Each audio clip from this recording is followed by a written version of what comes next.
The Tuesday, May 27th meeting of the Common Council will begin with the Pledge of Allegiance.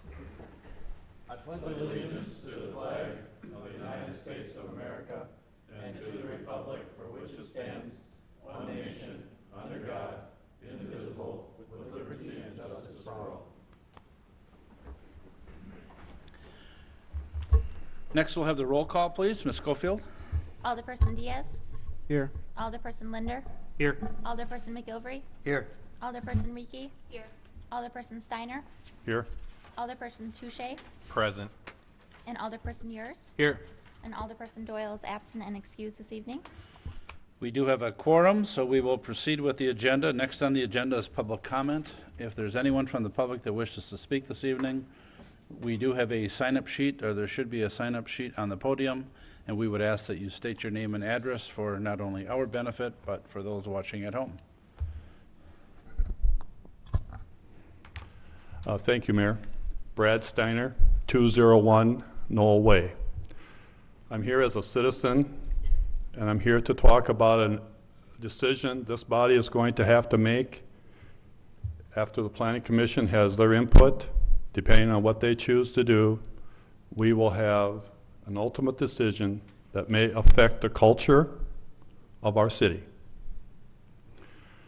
I've been walking around my district for the last 2 weeks, talking with people, gathering information, and I'll provide that information, if needed, at a council meeting in the future. But what I want to talk to you about tonight, and use this as a vehicle to talk to the public, so they know what's going on from a point of view that many people in this city have. The old timers remember bowling as part of their downtown. It was a cultural event. People gathered down there every weekend. During the day, it was a place for youth to hang out, and you know, they only had 3 lanes, right in the middle of our downtown. Well, someone with some adventure built another bowling alley on the west side of town called the Verona Bowl. It was a little bigger, about 3 times the size. It blossomed. People flocked out there. You can guess what happened to the little bowling alley in the downtown.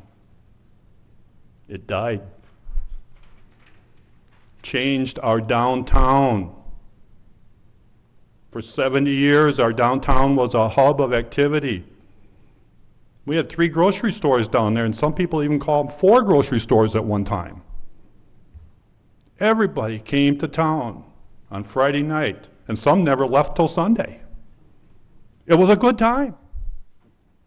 That one event changed the downtown, according to the old timers now. Well, Verona Bowl succeeded very well, and some people, outside money, moved in and built the Cam Inn, a very big bowling alley, huge by standards, and they catered to everything our society could give them. People got married and went there to celebrate. People had anniversaries and brought their relatives in and rented out the space up above. It's still used by people who play bean toss on Sunday afternoons. Sure, it's fallen apart a little bit, but that outside money went away. Somebody abused us and walked with money, stuck it with our bank issues.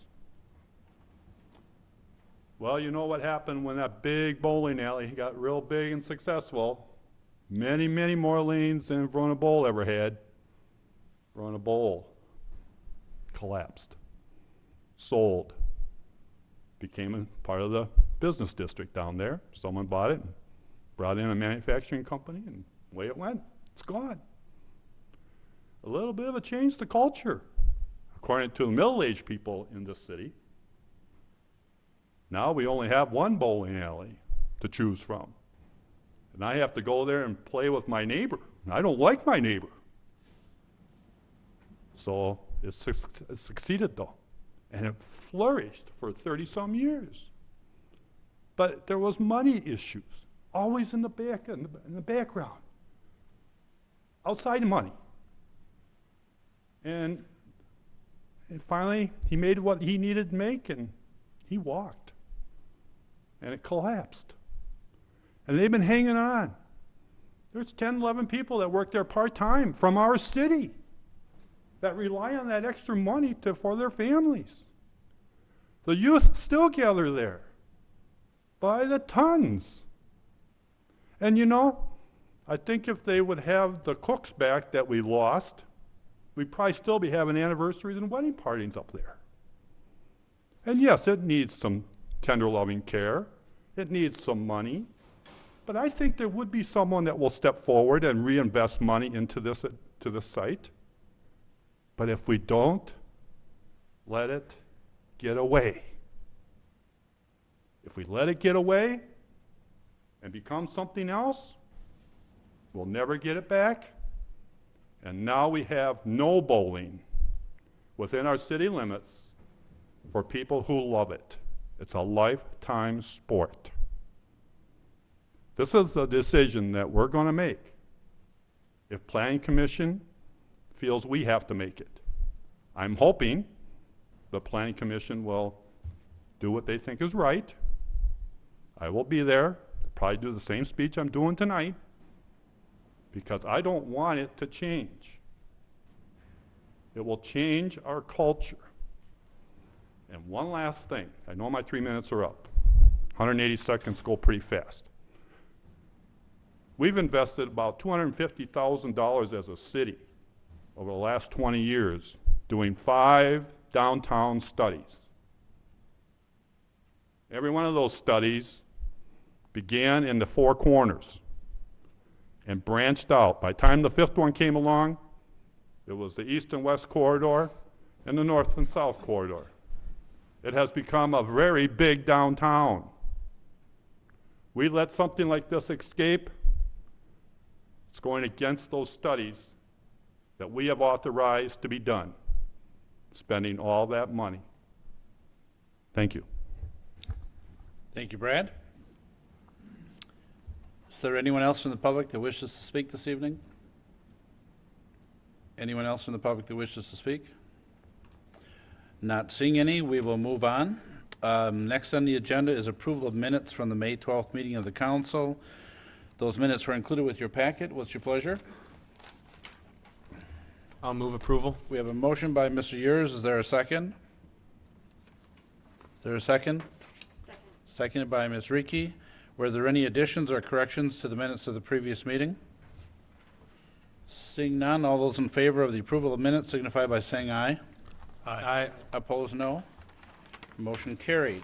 And the minutes are approved. I had nothing to report in our mayor's business this evening. I do have 2 appointments, citizen appointments, that are still outstanding. I'm waiting on the chamber to get back to me on one name, and then hopefully at the first meeting in June, we will finalize the appointments.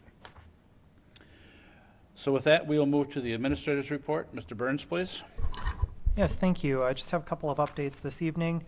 First of all, the assessment notices for this year have been sent out, and we are planning on the border review to be held on Monday, June 16th at 6 p.m. Fitch-Verona EMS held their district meeting last Thursday, and one of the items for discussion at that meeting was doing future projections on staffing needs and the potential for adding a 3rd staffed ambulance crew in a future budget projection.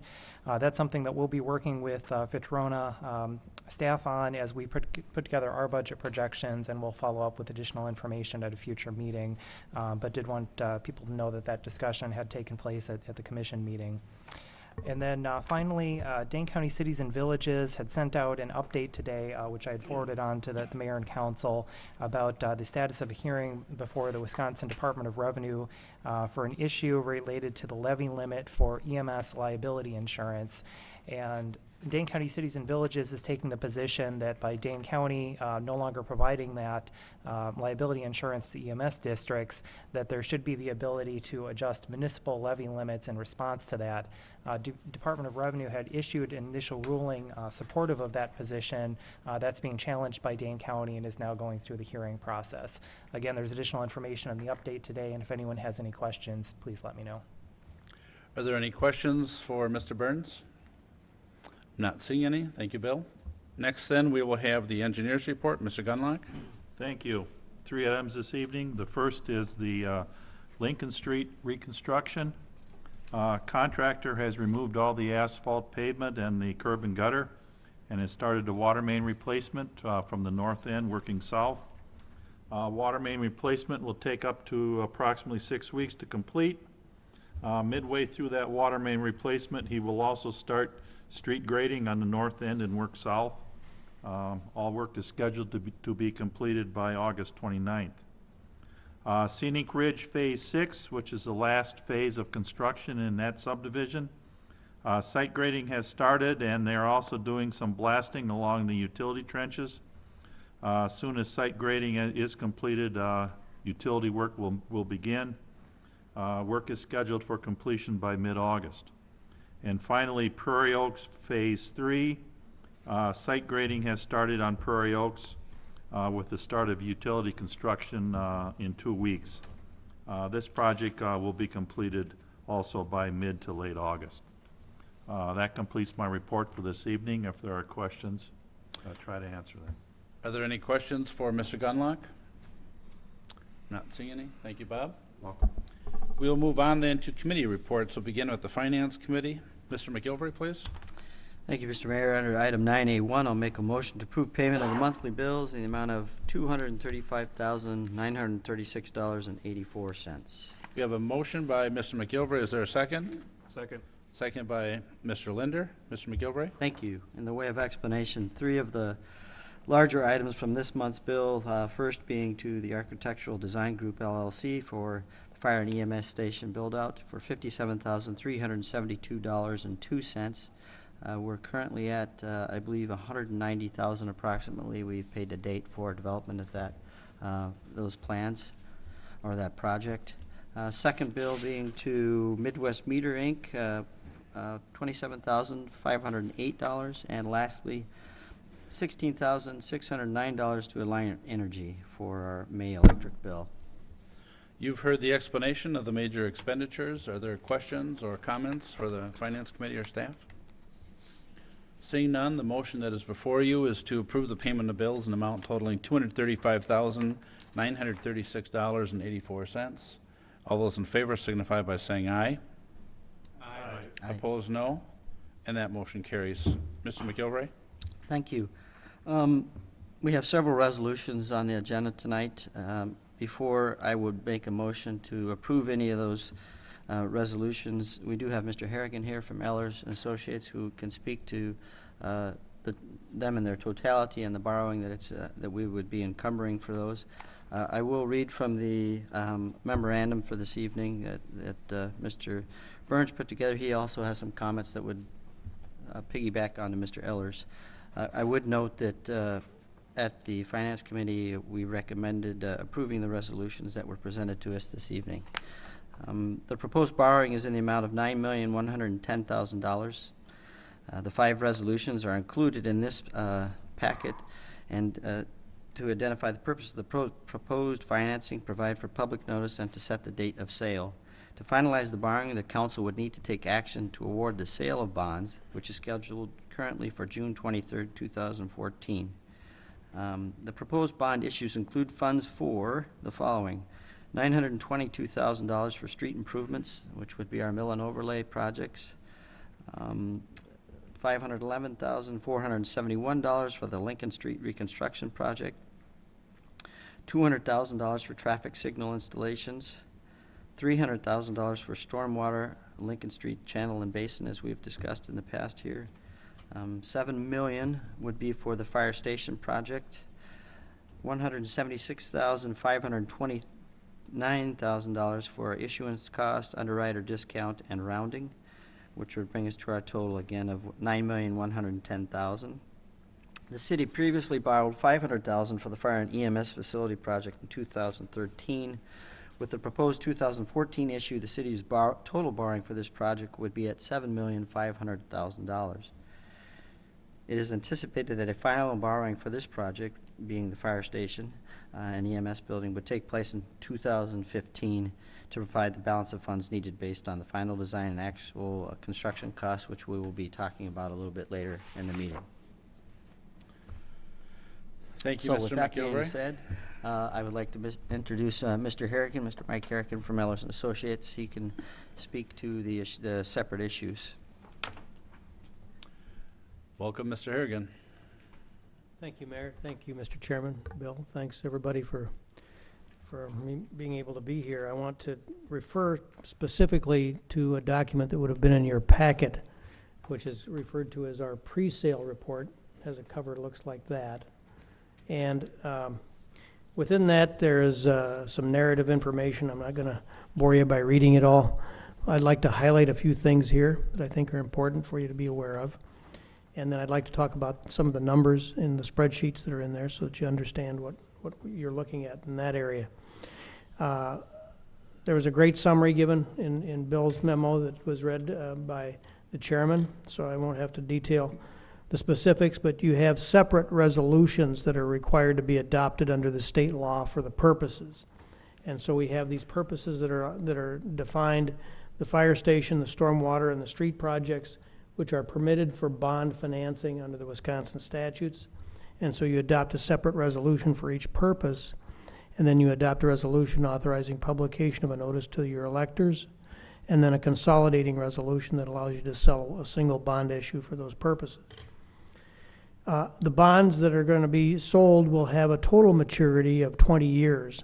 As you'll see in a moment, within that, we're actually amortizing the streets and the stormwater portions of this on a little shorter schedule.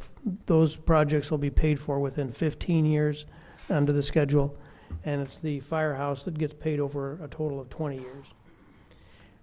Within that bond issue, we're setting it up so that you have the ability to call the bonds, or in other words, prepay them in 8 years. We believe that this is the best structure to allow you some flexibility on prepayment without affecting the interest cost. One of the important approaches to sizing the bond issue for this year was to identify a way to make sure that the total amount of the bonds that would be issued would fall under the $10 million level. This is part of the strategy for splitting the fire station into two pieces. The reason why $10 million makes a difference is that if you sell bonds as a municipality that are 10 million or less, your bonds are considered to be bank qualified. That means that banks can buy them at a better rate to you because of the way that they're treated by the IRS. And so staying under the 10 is an important cost saver for you and your taxpayers. These bonds will be rated, as all of your debt has been, by Moody's Investors Service. The city has been able to maintain a very strong AA2 credit rating, and that is because of the financial profile and the very successful budgeting and budget planning that you've done over the years.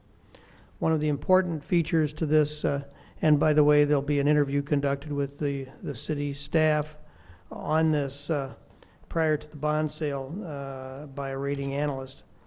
But key to the rating is the fact that you've been able to maintain your city's finances in good order, including your fund balance. Protecting that fund balance has been important to Moody's in terms of your liquidity.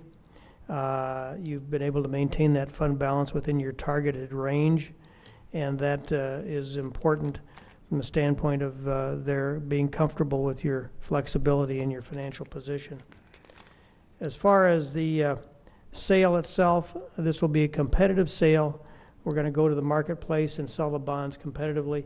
All underwriters around the country really have the right to bid against each other to buy the bonds. And so the day of sale is the 23rd, and we'll be bringing you the results with the final resolution at that point. I wanted to point out that The total amount of debt that is being issued here is being issued as general obligation debt. You have a limit on how much of that you can issue. It's by Constitution at 5%. Right now, your total amount after this issue has been sold would be at a little under 2.5%. And you have a self-imposed policy and practice of not wanting to exceed 3.75%. So you again stay within your own policy and practice in that regard. I think it's important to note that in terms of the structure of the issue, this issue was designed to give you flexibility for future year borrowings, and I wanted to turn to the spreadsheets within the document, with the first spreadsheet being this one that is reflecting the columns with the current issue on the far left and future borrowings structured out into the future all the way through 2018. The city has consistently, when it goes to market its bonds, it's looked ahead, not just to the single issue that you're dealing with today, but also to identify whether it's possible to accommodate other future needs should they need to be undertaken. We know that you're not today committing to any of these future things. This is simply a planning exercise to make sure that these things will be possible should you choose to do them. But right now we're looking at the 2014 issue. The total on the left is at $9,110,000, and you can see the detailed projects that were described earlier, along with the costs of issuance that are indicated here, which include the fees to the underwriters, financial advisor, bond attorney, etc. Future years, including the 2015 year, have additional borrowings contemplated, which include the completion of the financing for the fire station project, as well as other potential capital needs. One benefit of also having this divided into 2 years, as was explained earlier in the memo, is the fact that you have the flexibility in your final design of the project to tailor your final financing to match the actual final cost. And if there are unanticipated costs, or if their costs come in less, you can tailor that final financing to reflect those final numbers at next year's borrowing. The page that follows that is just showing you the structure. Again, we've got the streets, the stormwater, and the fire station. And as I mentioned earlier, you're paying for the streets and the stormwater in 15 years, the fire station in 20, and then the total principal and interest for the entire issue is on the far right of that page. The next page is reflecting the impact of this borrowing along with all of your existing debt payments on your tax rate. And we show the existing debt on the left side. The proposed issue is in the middle.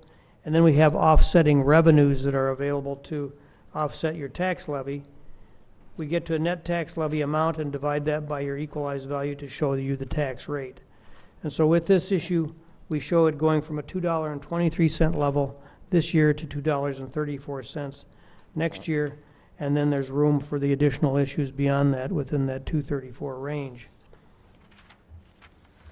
The page that follows, though, does show the future issues all the way out through 2018, and it shows that the impact going forward would be peaking at about $2.54 under this scheme.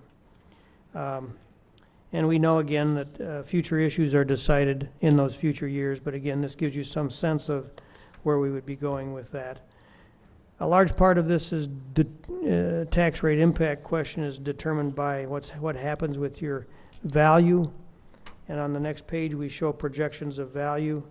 On the far right side is the model that was selected, and it does include future EPIC values coming online over the next several years that we obtained from the city staff, along with some fairly modest estimates of growth in your tax base at levels that actually are less than where you were last year. So with that, we do expect that is a relatively conservative projection. Interest rates have actually come down, and on the last page of our report, we show what the interest rates for municipal debt have done over the past year. As you can see, that we're under the average for the year currently. And from the standpoint of the cost of money, if you have to borrow, this is probably a better time than others have been, not only in the past year, but in several past years. So with that, Mr. Chairman and Mayor, I'm happy to answer questions about either the resolutions or about our report.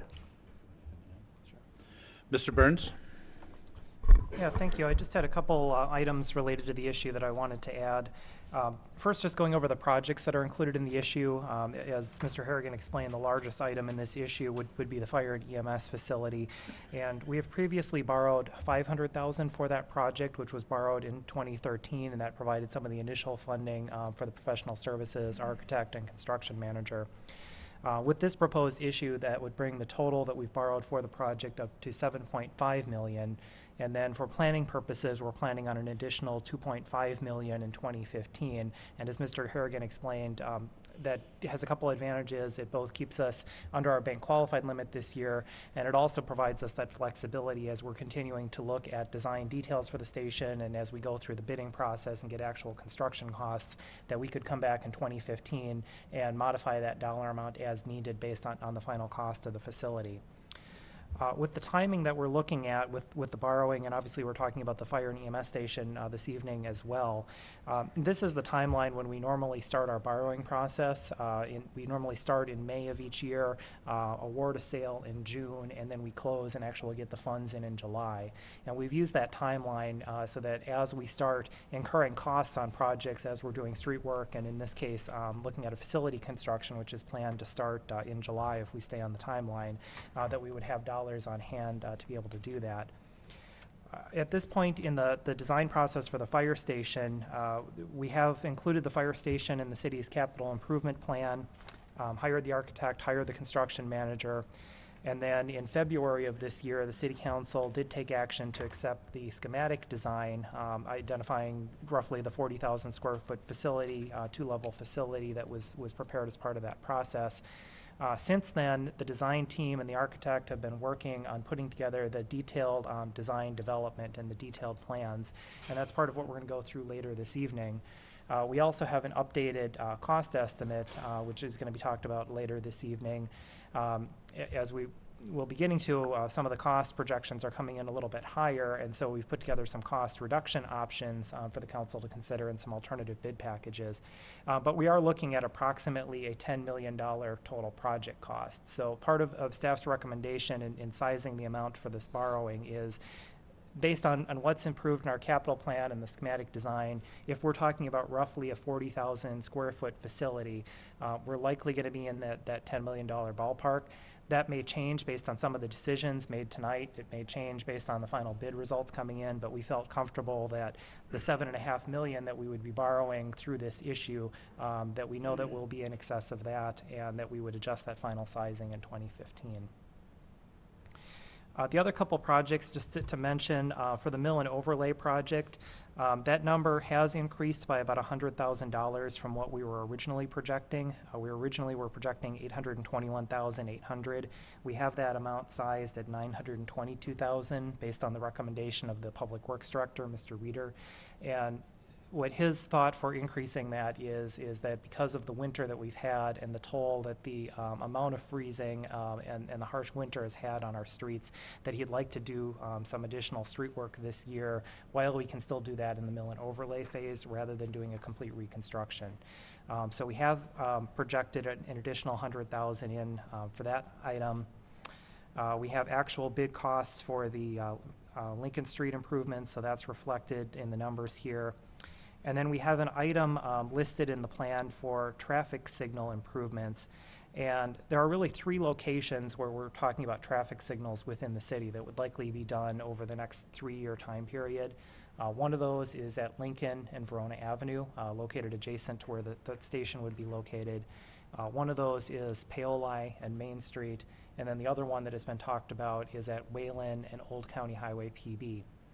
The timing that we're looking at, we're likely looking at trying to acquire right-of-way at Lincoln and Verona Avenue for that signal yet this year. So a portion of these borrowed funds could be used for potential right-of-way acquisition, and then we'd probably be installing that signal early spring next year, trying to get that in place before the station opens. For those other two locations, Mr. Reeder is working with Dane County on getting updated traffic counts, and based on that information and studying these locations, he'll be having a discussion with the Public Works Committee and then ultimately the full council about what's the timing and the order for those other two locations and the best configuration for those signals. Last thing I wanted to add before we open it up to questions is just as Mr. Harrigan was going through the projections and the projections of equalized value, the city has always tried to be conservative in putting those assumptions together, and we've done that again in this case. We have included some estimates for development on Epic Campus for development outside of the TIF district, and that includes the valuation of their deep space auditorium and plans for the food service building and the Campus 4 buildings. We have not included any projections from the TIF closure as part of this because we didn't want to skew the results when we will see the impact of that TIF closing. That is certainly something that we look at in our planning, we'll continue to look at as part of the budget process, but just wanted to clarify that while we do have some numbers from Epic Development in here, these are all excluding the impact of the TIF closure.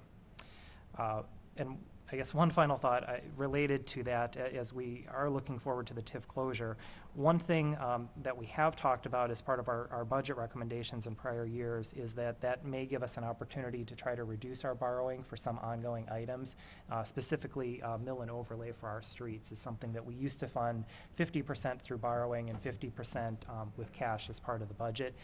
Obviously, the issue tonight, as we explained, includes all of that being funded from borrowing, as we've done for the last couple of years.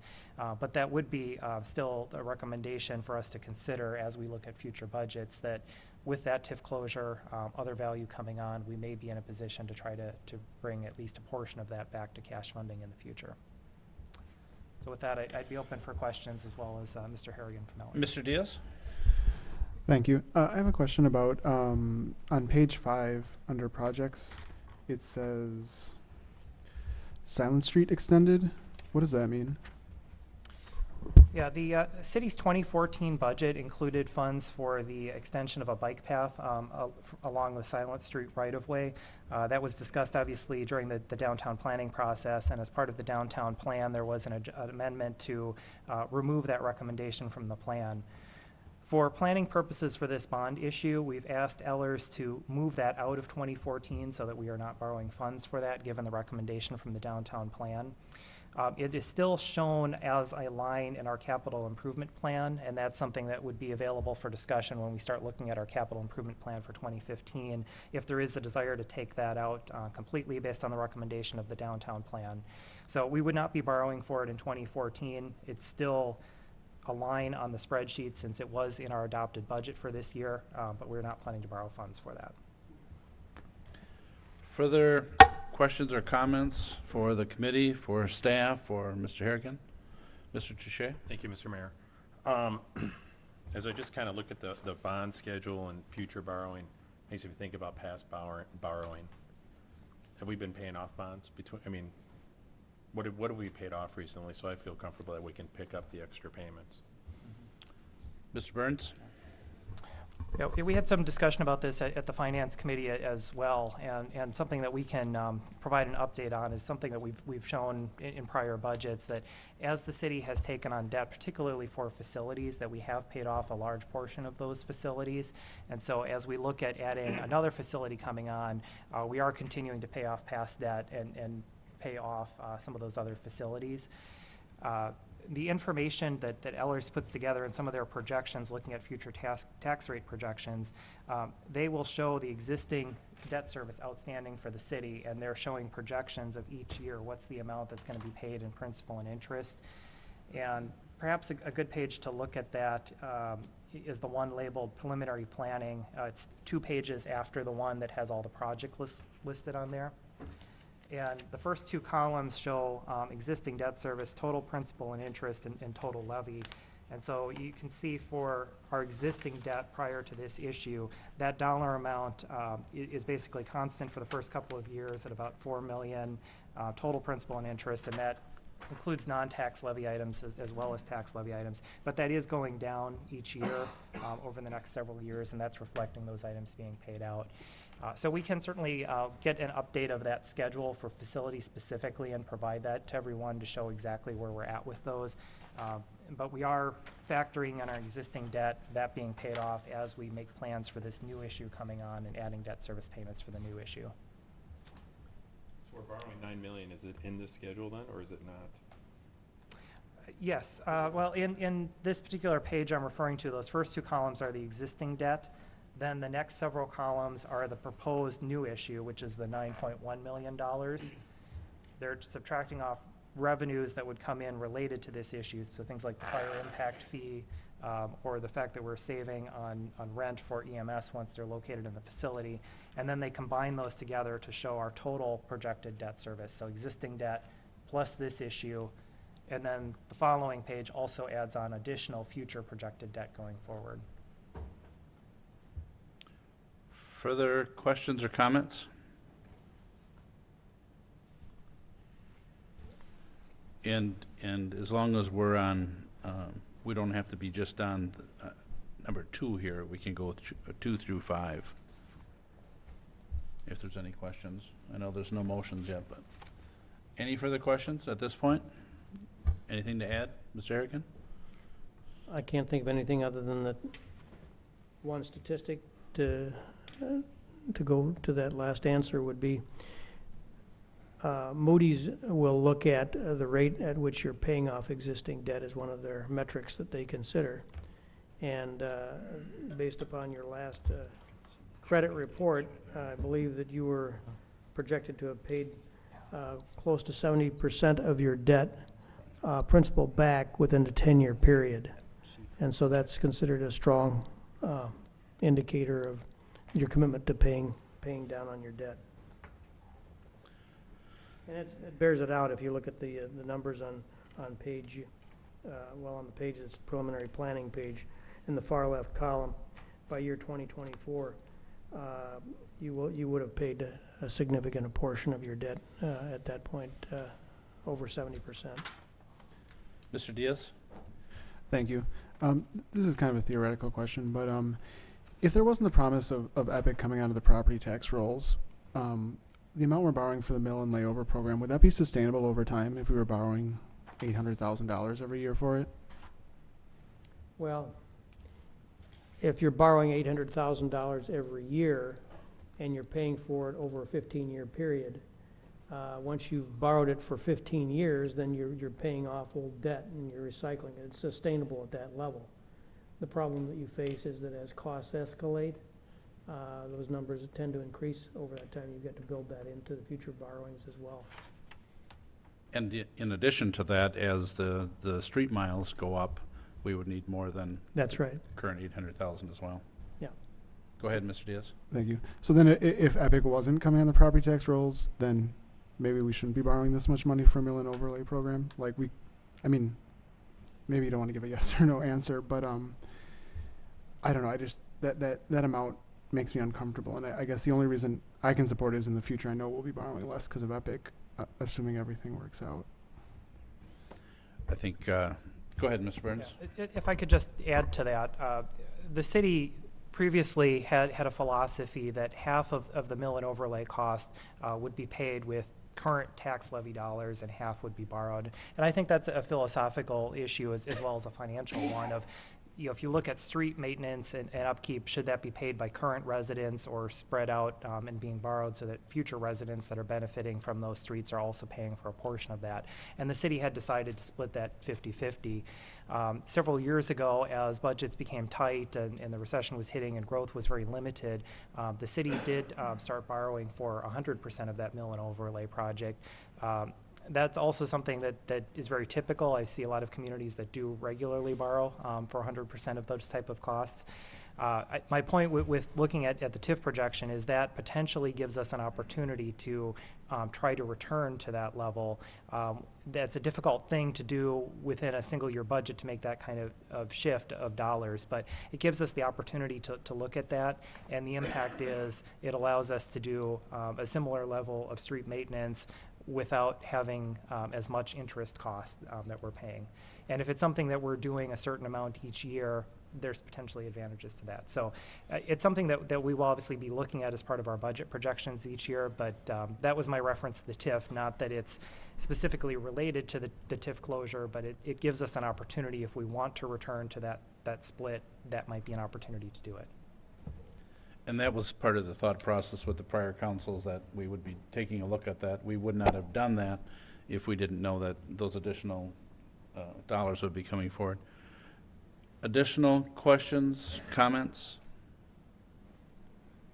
If not, Mr. McGilvery, I believe we're ready for some Thank you. motions.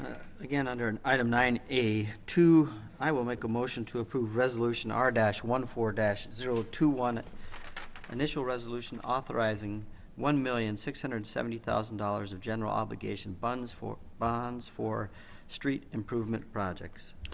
We have a motion by Mr. McGilvery. Is there a second? Second. Seconded by Mr. Linder. Mr. McGilvery? I would have nothing to add to the discussion that's been made. Further questions or comments? If not, the motion before you is to approve Resolution R-14-021. All those in favor signify by saying aye. Aye. Opposed, no. And that motion carries. Mr. McGilvery? Thank you. Under item 9A3, I'll make a motion to approve Resolution R-14-022, initial resolution authorizing $305,000 of general obligation bonds for storm sewer projects. We have a motion by Mr. McGilvery. Is there a second? Second. Second by Mr. Linder. Anything to add, Mr. McGilvery? No, sir. Seeing no questions, all those in favor signify by saying aye of approving Resolution R-14-022. All those in favor signify by saying aye. Aye. Opposed, no. And that motion carries. Mr. McGilvery? Under item 9A4, we'll make a motion to approve Resolution R-14-023, initial resolution authorizing $7,135,000 of general obligation bonds for fire station project. We have a motion by Mr. McGilvery. Is there a second? Second. Second by Mr. Linder. Mr. McGilvery, anything to add? No, sir. Seeing no questions, go ahead. Mr. Yurs? No, Mr. Touche? Thank you, Mr. Mayor. This is more of a statement than a question, but not being part of the February planning meetings or the design process that happened at the council, I really, as I feel like I'm an outsider in the design process, I am not comfortable with a $10 million fire station. It seems like a lot of money to me. And admittedly, this is a piece of the budget, and I'm a huge fan of the fire department and what they're doing, and EMS. To me, it feels excessive, just looking at the dollar amount, and without knowing more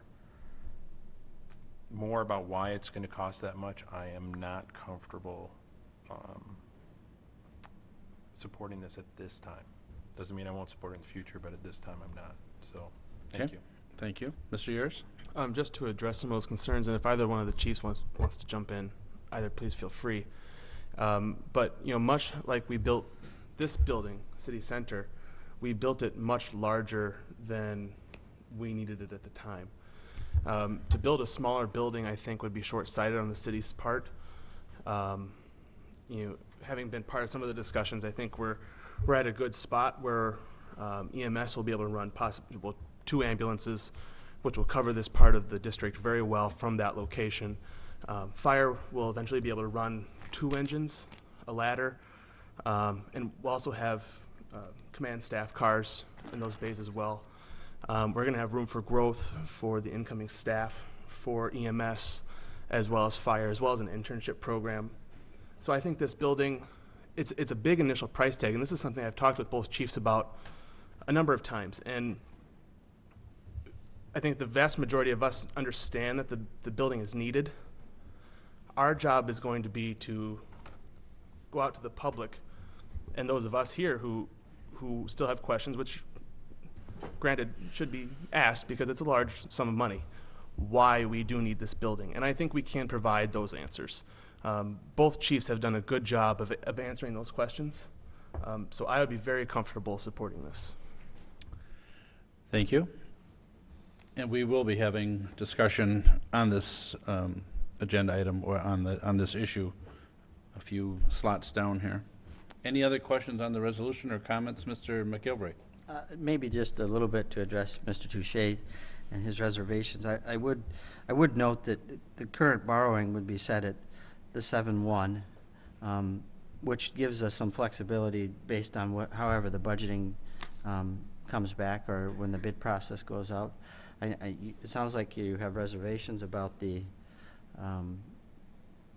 dollar amount, but maybe not the project itself. So there is room there for some flexibility as we go forward with discussions tonight about cost-saving measures. The additional borrowing would take place in the following year's budget. So I just thought I'd bring that up. Thank you. Thanks. Other questions or comments on the motion? Oh, there is no motion yet. No, there is a motion. There is a motion. Further questions or comments? Seeing none, all those in favor of the motion signify by saying aye. Aye. Opposed, no. No. So the motion carries with Mr. Touche voting no. Mr. McGilvray? Thank you. Under item 9A5, I'll make a motion to approve Resolution R-14-024, directing publication of notice to electors. We have a motion by Mr. McGilvray. Is there a second? Second. Second by Mr. Linder. Mr. McGilvray? Nothing, sir. Nothing to add. Any questions, comments? Seeing none, all those in favor of the motion signify by saying aye. Aye. Opposed, no. And that motion carries. Mr. McGilvray?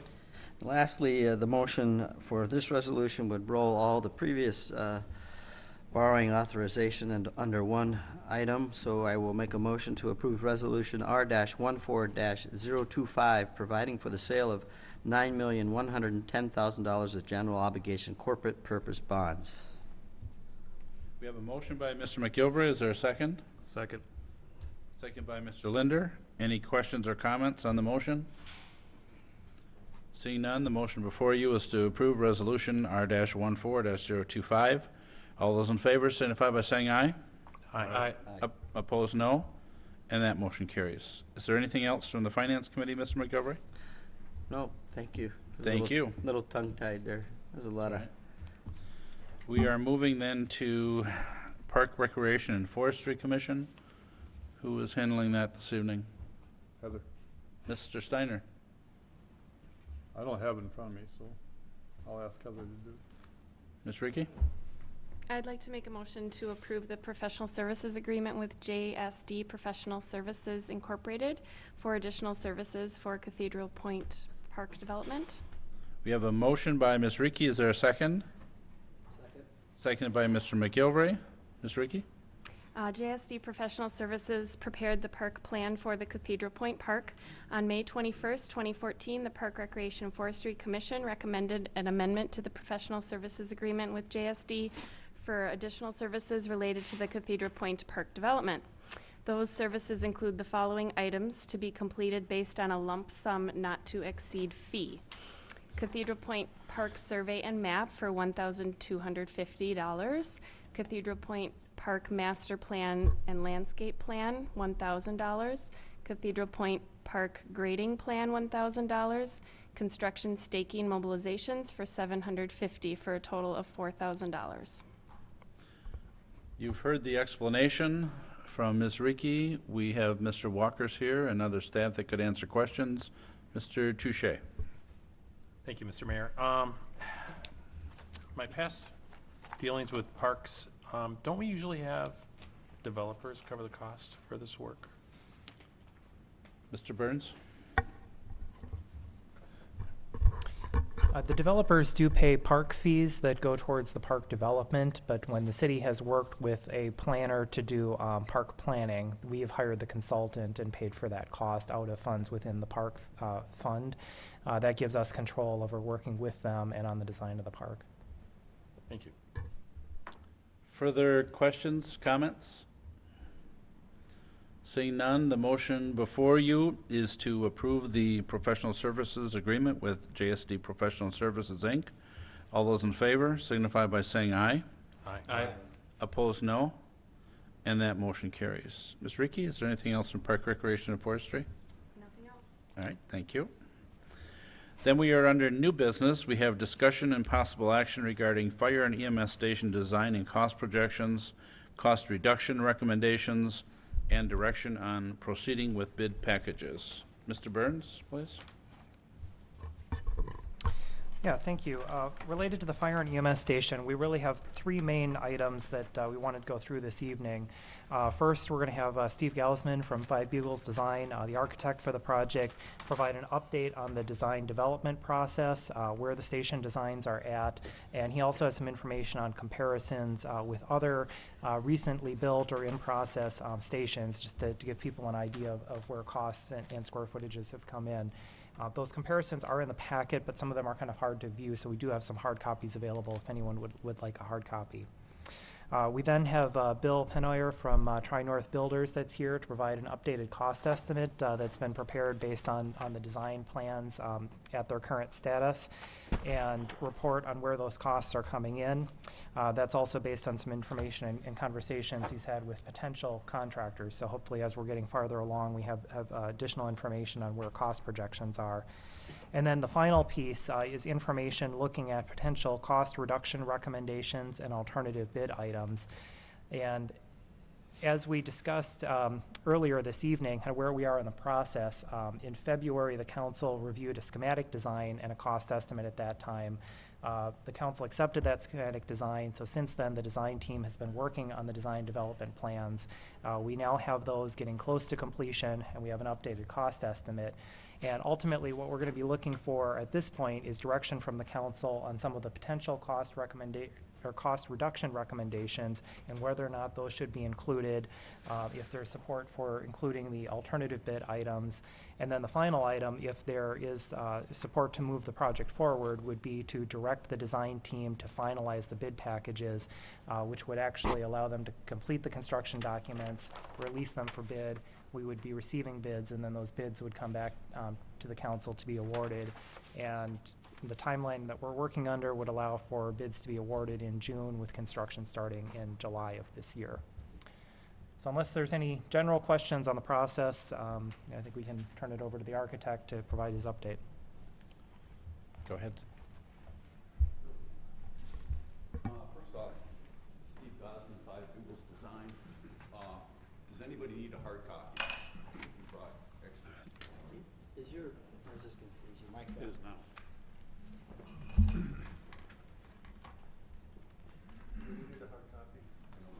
Anybody? Take one. Let's just have 3 on here. Thanks. I got a bunch.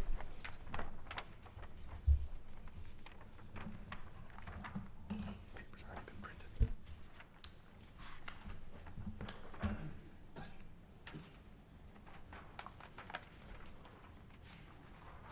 What I'm passing out now is just a station comparison.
Yeah, I think if we could just go over the site plan, and maybe if I can just provide a couple comments while Steve is getting set up here. The first page in your packet, in the council packet, is the most recent site plan. This is fairly similar to what we had talked about at the schematic stage. A couple of things I wanted to highlight. There is shown on this plan the potential for a future building, which would be located on the southwest portion of the site at the corner of Lincoln Street and the Military Ridge Bike Path. There's been some initial discussion at the Public Works Committee about looking for a location for the Verona Area Community Theater, and this site was suggested as a possible location for that. So at this point, that is not included as part of the project or part of the approval that we're looking at for the project here, but we did lay that out just to show conceptually that there would be space for a potential future building on the site and how that may relate to other items such as the stormwater and the parking. So that's the reason why that is included on the plans, and that would be an item for future discussion at a future council meeting. The other couple items I wanted to note on the site plan is that there is a stormwater basin included in the southeast corner of the site. There has been some discussion about the potential of accommodating some of the stormwater from this site in a regional basin that would be located behind City Hall, and that's something that we're continuing to pursue. But we do need to plan for stormwater on this site, and it may be that a portion of the stormwater drains to that regional basin and a portion is managed on site. So that is being planned to accommodate the development on the site. It is being planned as a wet basin at this point, and that's one of the specific cost reduction recommendations that we'll go through in a little bit. Other details are included on the site now, so it's more refined from when we had looked at this previously at the City Council. It does identify the parking areas and how that would flow, location of sidewalks, location of a flagpole and future monument location. Those are the main items, I guess, unless there are any questions on the site specifically.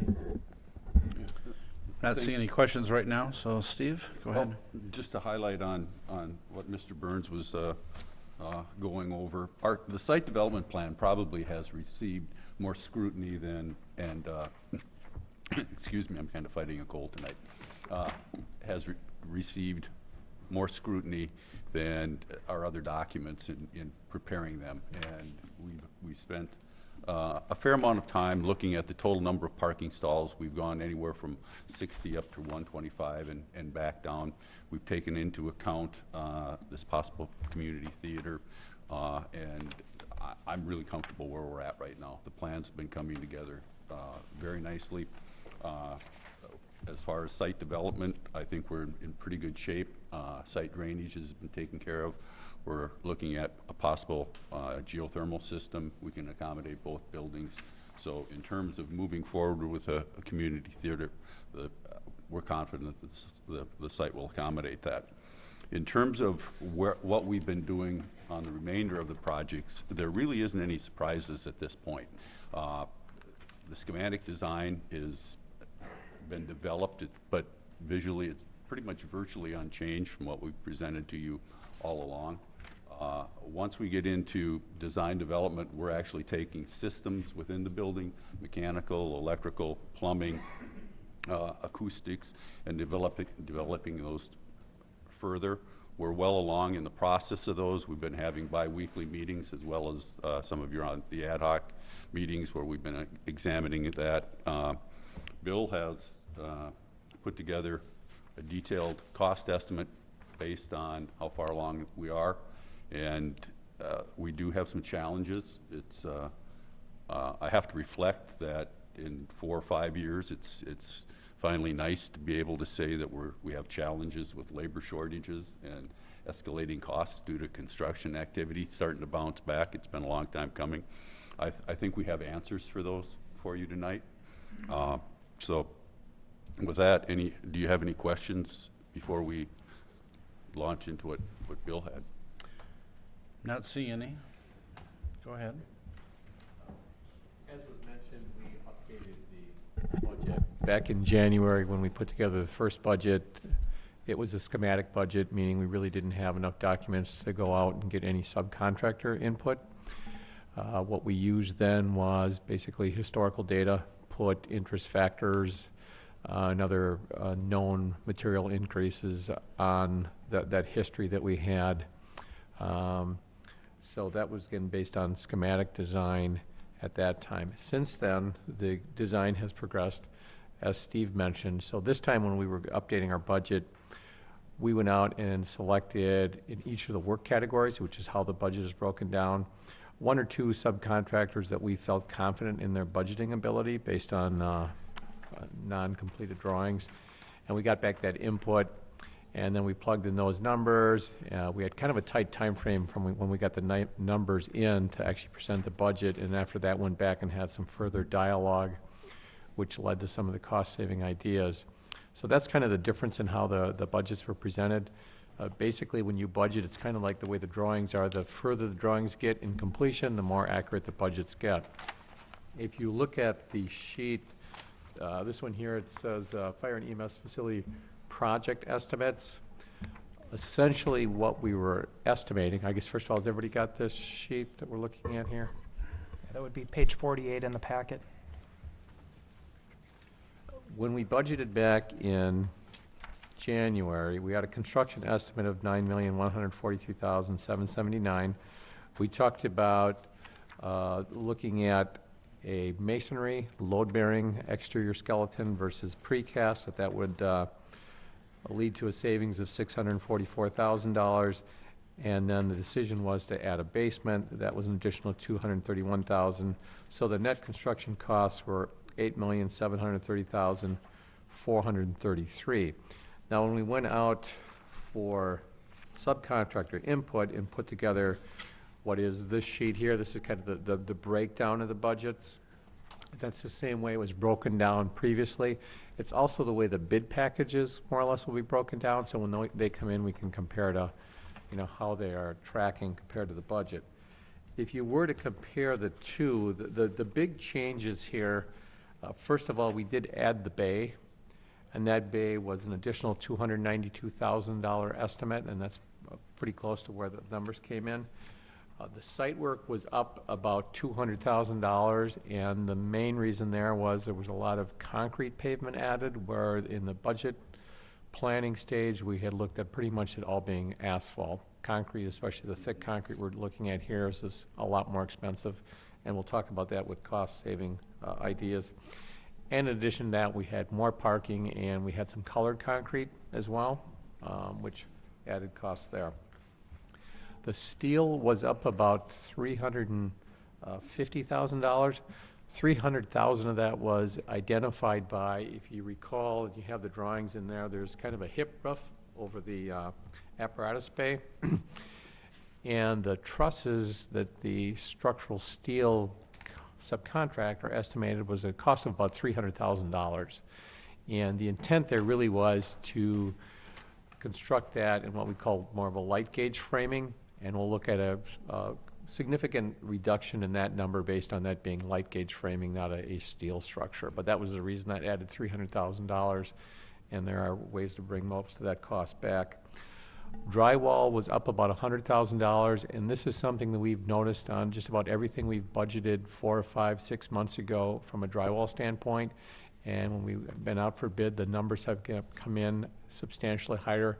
This is more of a supply and demand, I think, as Steve mentioned, and that's one bid category that we've seen just go up substantially more than anything else. Part of that is material has gone up substantially, and if you looked at labor anticipated shortages where people have a lot of backlog and aren't being as competitive, it's probably drywall. But I do want to stress again that we only got budgets from 1 or 2 subcontractors, so it wasn't really in a competitive environment. And when we're asking for budgets, we stress that this is a budget, that you're not bidding this here, and there's no advantage to being the low bidder here. So we take more of a conservative approach here. A couple of years ago, when we did this type of thing and we got budgets in, we would guess that, well, on bid day, because things are so competitive, you're probably going to pick up 3, 4, 5%. But again, as Steve mentioned, we're not in that kind of environment now, so we don't feel as comfortable saying, well, we're $500,000 over, but don't worry on bid day.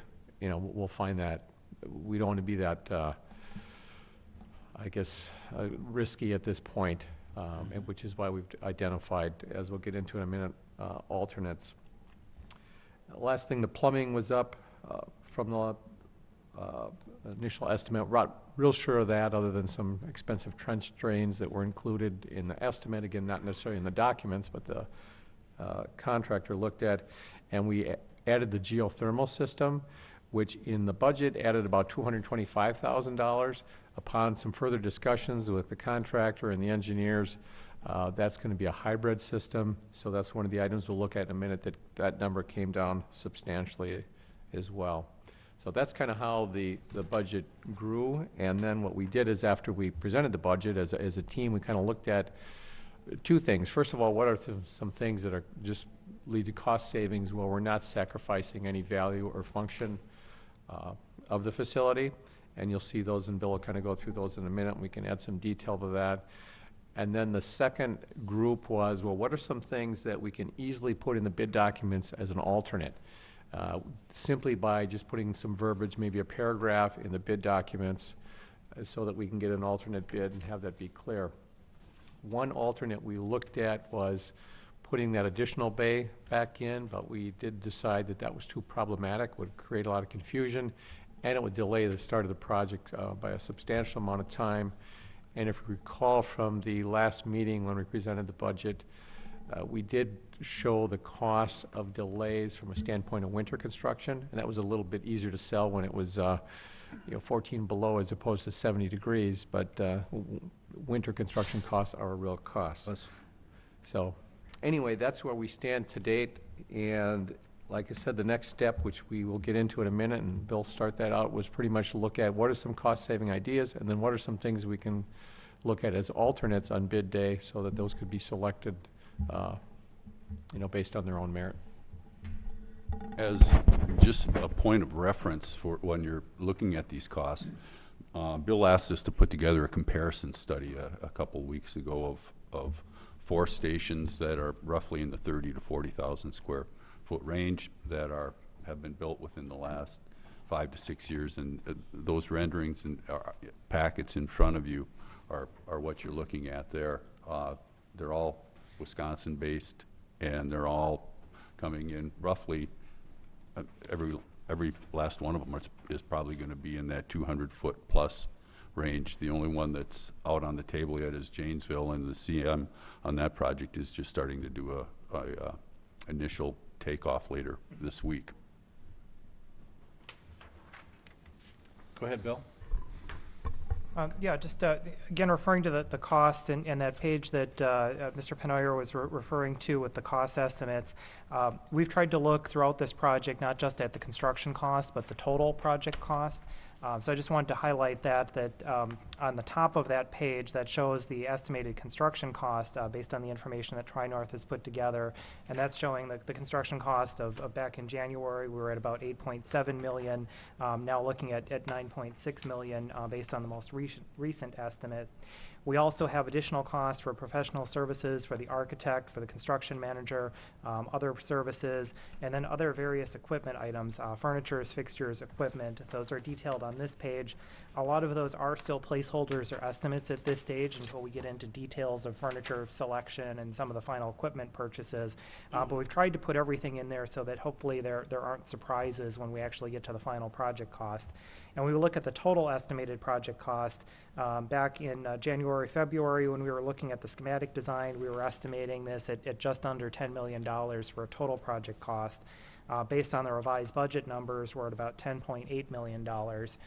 We did go over these estimates with the Ad Hoc Public Safety Committee, and the consensus at that time, we had just received these updated construction numbers, and the consensus was direct the design team to go back and put together some options and some recommendations for how we could get that back to approximately the $10 million level, and that we would prepare that information before coming to the City Council.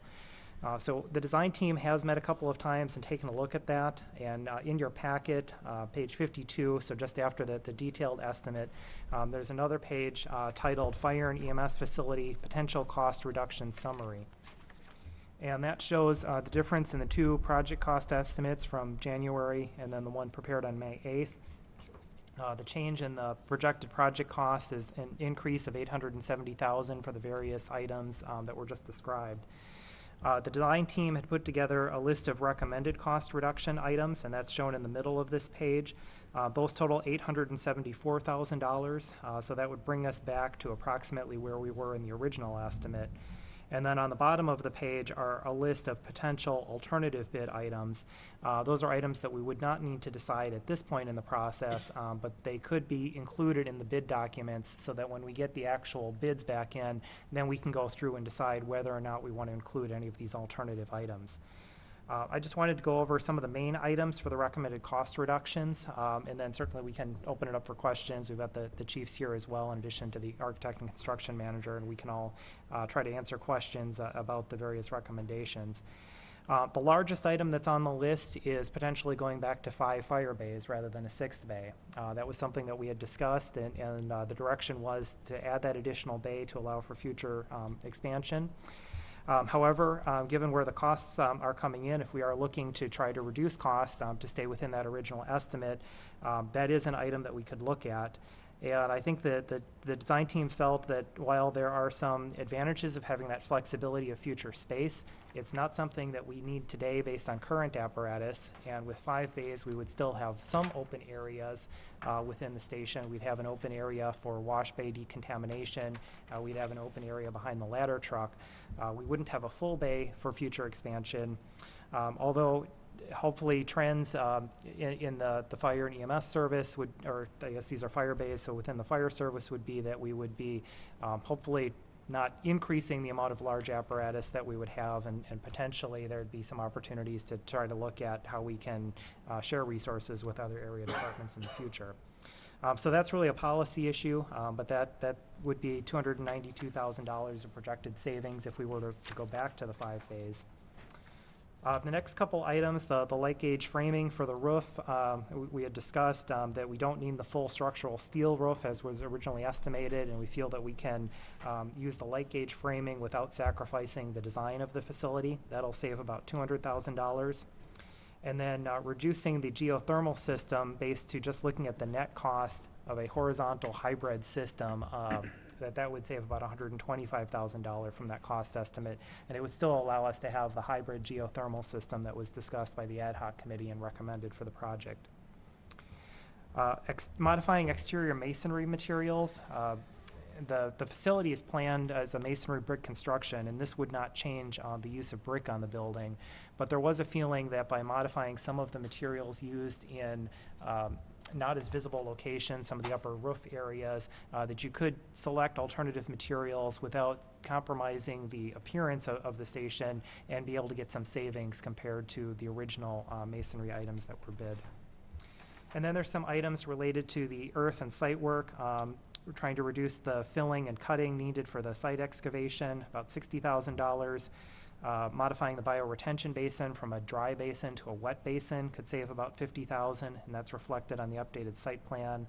About $30,000 from an alternative floor or drain system under the apparatus bays. It would still have the same functionality, but a different material would save some money. And then we had looked at using a wood cedar dumpster enclosure similar to what City Hall has compared to masonry, and using a block enclosure for the generator and transformer rather than full masonry. So in total, about $874,000. And then there's various alternative bid items identified. Some of that includes using additional heavy-duty asphalt rather than concrete, reducing colored concrete. One of the big items that's on there is the station as designed has bifold doors for all of the apparatus bays for EMS and fire. Those are very attractive. A lot of people on the ad hoc committee seemed very supportive of those. They're very quick to open and they're very efficient. They also allow you to capture heat because you're not opening the door for a long period in the winter. But they are quite a bit more expensive than a glass overhead door, and so that would be a potential alternative bid item. And then there's some smaller items as well. The fire pole would be an option, the door going into the museum area, and then the last item that's on there is actually a potential additional item, which would be switching the geothermal from a horizontal system to a vertical system, which takes up less site area. And we wanted to include that just as we do look at that future building area, if there is a need to preserve additional space on the site, that we would know what that cost differential is between the two systems, and we could decide that based on where the bids come in. So at this point, we can open it up for questions and feedback, either on the cost reduction items or the project as a whole. Thank you, Mr. Burns. Questions or comments? Mr. McGilvray? Couple questions, excuse me, a couple questions for Steve and Bill. The light versus the heavy gauge, or the structural steel versus the light gauge, doesn't affect the longevity. Some of these questions are more for the... No, actually, it's simply a misunderstanding and assumption that was made by an estimator that we wanted to have exposed heavy trusses. And I would put it to you as an analogy of looking at a heavy timber truss exposed in a cathedral ceiling versus a standard residential truss. Both are good for the life of the building. We had always anticipated that we would go light gauge steel framing. That my anticipation was that that structural system within that hip area would not be exposed, that we would have a liner at Sure. the lower chord of the truss. So no, it won't affect the longevity of the building at all. Okay, thank you. And then the horizontal system versus the vertical, is there sufficient room with the potential for the other building for the horizontal system? There are issues yet on the draining system that we're waiting on, that we didn't think we would have those answers in time. So I think, correct me if I'm wrong, Bill, but the consensus was to go ahead and get a price for vertical systems, depending on what it looked like with the theater project moving forward, to make sure we had both bases covered. Okay. And then the last one is just the metal panels. I understand what you're talking about, but just for the benefit of the public, so we're talking about metal paneling that's above roof line at this point. Well, actually, there's two main concerns that Bill and I were talking about within. If you look at the rendering of the building in front of you, we have a stone base, and we thought that we could come up with a more dimensioned cast concrete base that would be fully in line with prairie style or arts and crafts style, rather than a stone base, and we could save a substantial amount of money there. We have been batting back and forth whether those panels up above, right underneath the soffit line on those cantilevered roofs, whether that would be precast panels. Ultimately, we opted to go with exactly the same system that Fitchburg used on their new library, which is a metal panel, and it's a very high quality metal panel. Again, it'll be sound for the life of the building. Okay. Thank you. May have some more as we get rolling. Mr. Yurs? I just wanted to talk about the bays for a minute. I was one of those who was in favor of the 8th bay if it's affordable. But if it's not, I'm not necessarily sure we're missing out, and that's why I wanted to ask the fire chief especially, what would we use that 8th bay for in the future? I know we don't necessarily have a need for it right now. How important is that for the future of the fire department? As you know, I've struggled before on this issue of the extra bay. We don't have anything to put in that bay at this time. I don't foresee anything in the future. I don't see us having any additional large apparatus. You know, I'm not a soothsayer. I don't know what the future holds for us for sure. Consolidation could happen. It might not. I don't know. That would possibly have an effect. Concern I do have is, from what I understand, that Fitchburg, our possible partner, looks like they're building stations smaller than they currently have, so that concerns me. The biggest thing that I thought of, the extra bay allows me to have 4 vehicles that actually can drive through. They can come in the back of the station, pull into the front, and park without having to back into the station. Safety concern, a lot of firefighters are injured and killed in apparatus backing up. That's a big thing. If we don't have that additional bay, I only have 2 bays that are drive-through capable at that time. One for the ladder truck and another for the engine 4, a mini pumper that pulls the ATV. And, you know, I have talked to, there's county resources that we could house. Whether we want to house county resources or not, that's a discussion probably for another time or so. But, you know, the bay is, it would be nice to have. I'm not going to say it's an absolute gotta have thing. If you see it in your way to spend the additional funding for it, it would not be, it would still probably be my highest priority to cut. But if we were able to get it, it would certainly be advantageous to the operation of the fire station. And my next question kind of goes back to our last ad hoc meeting. And I agree with you. And just kind of for people at home, can you talk about why we're thinking about cutting the extra bay? And Chief Maryland, if you want to respond to this as well, because this will impact the EMS side as well. Why keeping the basement is more important for this project necessarily than the 8th bay? The basement's more important simply, there's not a lot of storage space designed into the upper floors of the building, so it's definitely needed for the storage. It also houses a computer IT room and things like that. So having that extra space down there, it's a storm shelter as well. You know, my personnel are requested to come into the fire department when there's severe weather. And, you know, put yourself in their place. You're really going to leave your family at home and come to the fire station. If we have this basement, they can bring their families can go down in the basement, they can operate knowing their families are in a safe location. So I really think the basement is a very, very important option to go with. Yeah. Everything in the building is designed for a purpose. We know that those purposes will be filled. I know that we're going to have some things that come up, particularly in the storage area and training areas, that we can't anticipate today.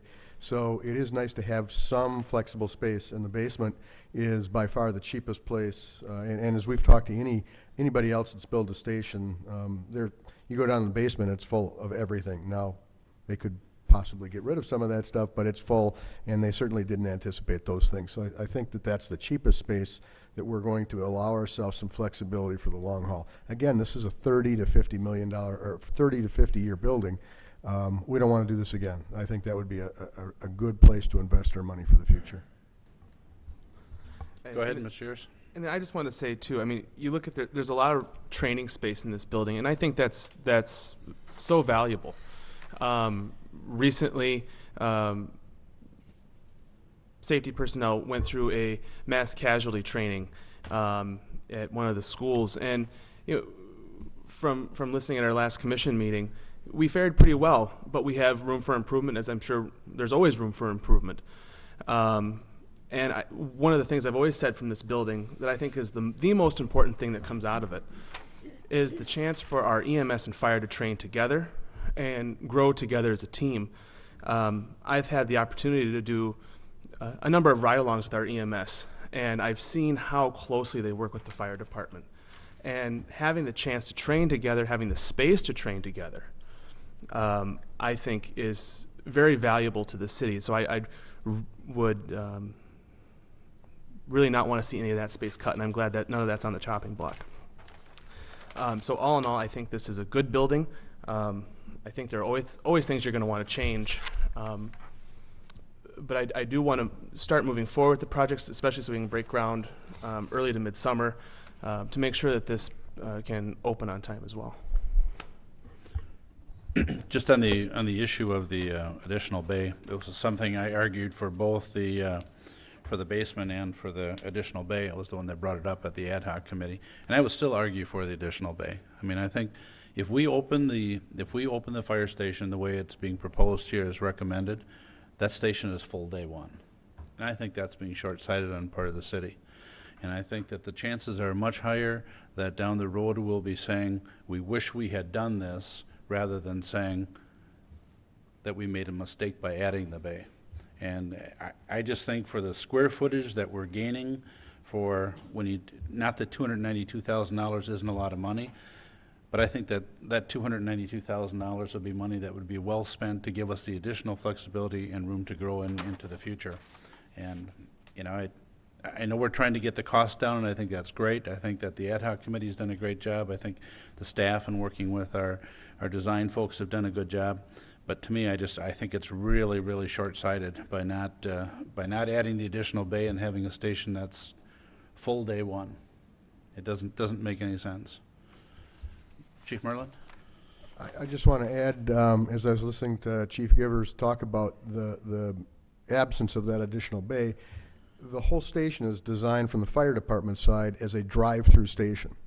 As soon as we eliminate that bay, it's no longer a drive-through station, which a lot of stations aren't drive-through, but just keep in mind that now your engines and the additional material is going to come in on East Verona Avenue, pull into the apron, have to turn around, and then back in. It's not a large area, and there's a lot of traffic out there. So there are safety concerns, there are traffic concerns, and we don't have a lot of room in that apron because we built it as a drive-through. So as we pull away the ability to do the drive-through, we are hampering the ability for those larger trucks. EMS, that's how we're going to get in and get out every time, but we have a pretty maneuverable vehicle. Those larger trucks, that could be a problem on East Verona Avenue. Other questions, comments? Mr. Touche? Thank you, Mr. Mayor. I have a handful of design questions for everybody, I guess. I want to start with the examples given that are similar square footage that have gone on in Wisconsin. Do any of the stations that you've listed include the kind of combination fire EMS as we're doing? Middleton is a combination full-time EMS in a separate building with a volunteer. Marshfield is a full-time career. Janesville is a full-time Are career. you talking into the mic? Oh, I'm sorry. And Janesville is designed to be a full-time career. Middleton would probably be the closest that could be designed, similar to the functions. We're also working with Mount Horeb and DeForest right now, but those stations have not been built. They're just in design. Thank you. So related to EMS, do you have an office in Fitchburg? I currently have an office in one of the Fitchburg stations. That's both stations are being remodeled, and we are looking at moving our entire headquarters down to Verona. And the reason we're doing that is really twofold. One, we've been in Fitchburg since the inception of Fitch-Verona EMS in 1978. But the other thing is we've grown very close with the fire department in Fitchburg, and our capabilities with that department are better than they are down here because of that training. And so we're looking at maintaining that while we build that relationship, improve the relationship that we have down here. So we do not intend to have command quarters in Fitchburg other than a small office in each one of the two stations where we can perform management functions. And could I just jump in on that?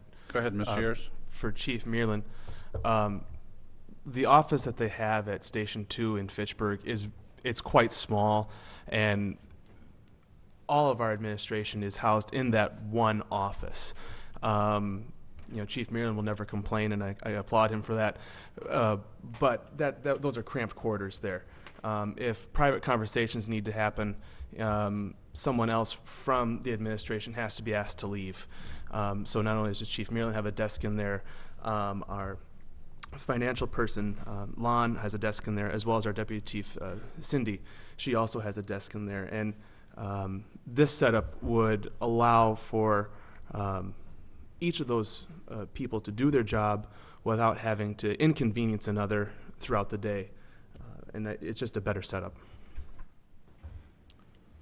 Mr. Touche? Thank you, Mr. Mayor. So I'm moving on to, so I appreciate your comment about improving relationships, with the Verona Fire Department. So with that thought in mind, as I look at the design, I look at the 3 kitchens that are in the space. I look at the 2 day rooms. and I think about improving relationships and working together, and I wonder why we have separate spaces. The kitchen on the first floor is off the training room that's designed to be a large kitchen for larger events.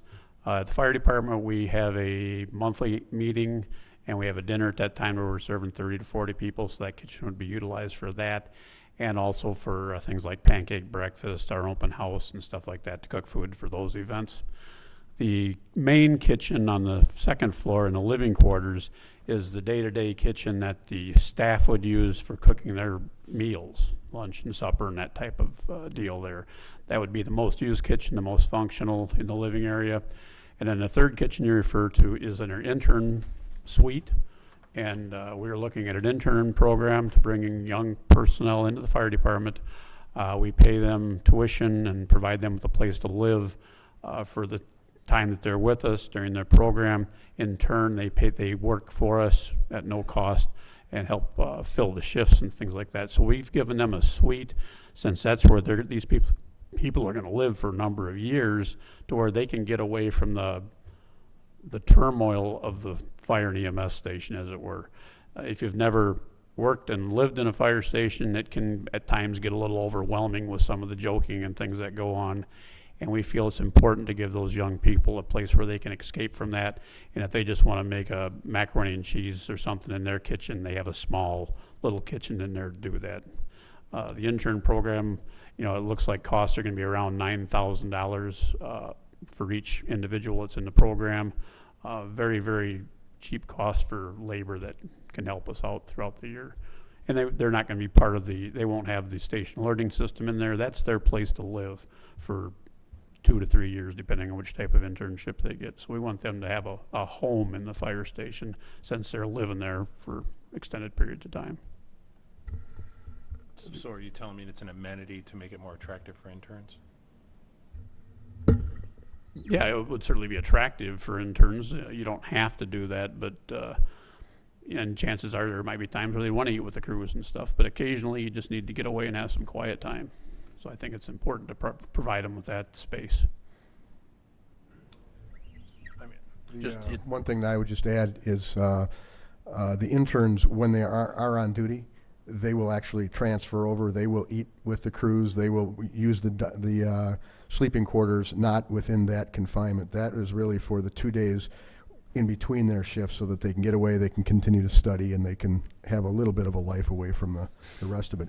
We've seen it done that way in many, many fire stations, and some it's a combination. In Fitchburg, they have a separate quarters. They do not have a separate day room, and they do not have a separate kitchen. I think just in addition to what both chiefs said is, what makes this facility different than some of the other public facilities that we built is that it will be 24/7. I mean, as soon as the building is built, EMS will be there 24/7, and as soon as we can get the resources necessary for fire, it will be 24/7. And so we'll have people living and working there full-time, plus the interns, as Chief Giver indicated. So it does make this facility a little different than some. Mr. Yers, did you have something to add? Yeah, I just wanted to clarify too that the day room in the kitchen that's not part of the suite, both EMS and fire, that's their only space. That's completely shared. So fire is not going to have one day room and EMS have another, because I would agree that would defeat the purpose of growing together and building those relationships. Go ahead, Mr. Touche. I'm starting to slow down my questions, but it's just I really struggle with, especially on the intern side. They're there, they'll learn. Be part of what the fire department and EMS are, and having, if they want quiet space, they have a dorm. And kitchens aren't cheap, even though I look in the drawing, it's small, but additional plumbing and appliances that go with it, and ventilation, it seems like a nicety that I don't know if it's a necessity. And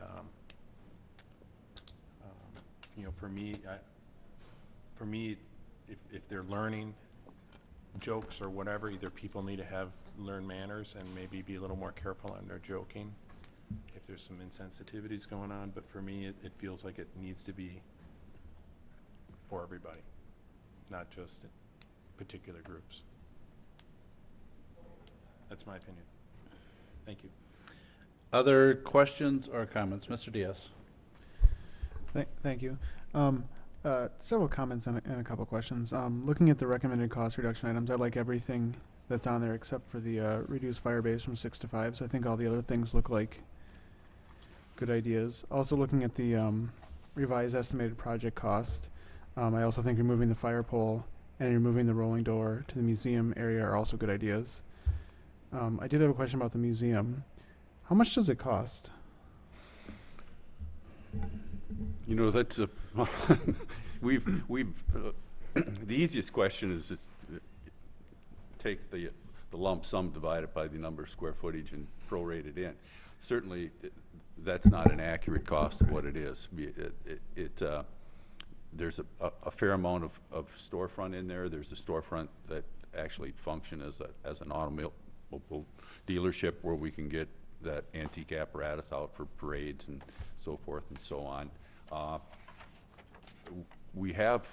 It's been our experience, particularly in a combination station like this, where one of the things that's really in the city's best interest is to keep volunteerism at an all-time high, and that reflects right back into your pocketbook in a major way, is to really highlight the career and history of that department. And where we have seen it done, both where we've done it and other firms have done it, it's really been just a huge success. Just wanted to comment on that when we were looking at could you really deduct the overall square footage, and the answer to that is no. And if you look at where the museum is and you took that out, it's a notch, and when you take a notch out, you don't save as much money because you actually have the same amount of horizontal spaces. You only save on the you have the same amount of vertical, you only save on the horizontal. And if you decide, well, you're going to redesign it so that that's you're taking that out, chances are you'd lose some space in other places. So really the savings is maybe 70%, somewhere around there. Go ahead, Mr. Diaz. Thank you. All that being said, and I find this kind of amusing from my own perspective as someone who has a degree in history, I don't think the fire station needs a museum. I think the most common feedback I get from constituents and other people in the city is sort of the eye-popping at the total figure. And I think we have to show people we're being responsible with this. I think it's a worthy expense. I think it's going to help us get to 24-hour fire coverage. I think it's going to make the city safer. But I also think we need to show people that we're being really careful with their money. And I do not support the museum at all. And I just had one final quick question. Why are the dorms on the second floor instead of the first floor? A constituent raised that question with me, and he thought it would improve response times if the dorms were on the first floor, but I don't know myself. Actually, we've looked at a number of different scenarios, and one of the problems you have when you put dormitories on the first floor is certainly the response time from those dorms will be closer. The problem that we get into in keeping on this particular site is the square footage that was on the second floor is now on the first floor. So those adjacent spaces get pushed back further. In this case, they get pushed back to where we'd probably be looking at, when we laid it out, potentially more of a phased project approach that would add cost to it, because we're trying to keep the existing station operational 24/7, and that building footprint gets bigger. There's also the specifics that if you take a look at that second floor, dormitories are typically very sensitive to the perimeter of a building. Everybody wants to have a light. Consequently, everybody in an office wants to have light, and they want to have light in their day rooms and kitchens. So it really tends to spread things out. We did do a fairly involved schematic design with locating EMS dorms on the first floor. That added, I think it was 1,500 or 2,000 square feet of a floor plan to the building, but we've certainly taken a look at it, and there seems to be, having been involved in a number of these, from 20,000 square feet and less a single-story building seems to be the most efficient in terms of response times. And NFPA would certainly address that as well, that you should be responding on the same level. Once you start getting into a 30, 40,000 square foot building, those are truly large buildings, and you're pushing somebody back a good long distance. In this case, it was really the fact that we're probably going to add 3-4 months of construction time and a phased approach. So that's the long issue, or long answer. Mr. Steiner? Thank you, Mayor. In my attendance of the ad hoc meeting, it's my understanding that this museum starts out as a museum and is used for educational purposes. That's correct. But in the long run, the big picture, I heard the talk was that this would be the first area that would be eliminated if we needed more office space as our fire department grows and the need for space for an office. That would disappear, and it's easier to create an office space in space that's already there than to add on somewhere else another That's very direction. true. That's what I heard. Now, yeah, is that true? I don't recall that comment, but I would certainly put forward to you that the logic is there, that if there are no additional office spaces with the exception of a small work area up in the front. Everything is spoken for in terms of occupied space within the building, in terms of work areas. And if we did have to grow, that would be, I would think that would be probably a reasonable solution. That's where you'd be looking at. Go ahead, Mr. Steiner. Thank you, Mayor. And addressing elimination of the fire pole, I heard in discussions also in somewhere in one of these meetings that when emergency bells ring and people are woken up and they are fighting to leave the space where they're sleeping and get to where they need to be to go out to solve the emergency. Mm-hmm. It's better to have a divided way of going where you have a few going to a fire pole and a few using the steps. And the part that really struck me is if everyone is using the steps and the first person slips and falls, they all fall. It's a klutzy thing. Mm-hmm. Whereas if you have a divided purpose and they know who goes where, it just provides another avenue for people who need to get to the vehicles, do the prep work, so when they're ready to leave, it's an efficient way of looking at it. Now, is that something I've heard also? Yes. Mr. Burns had us look into this in detail, and probably the best thing that I can say about fire poles is it's a divided topic. It's 50-50.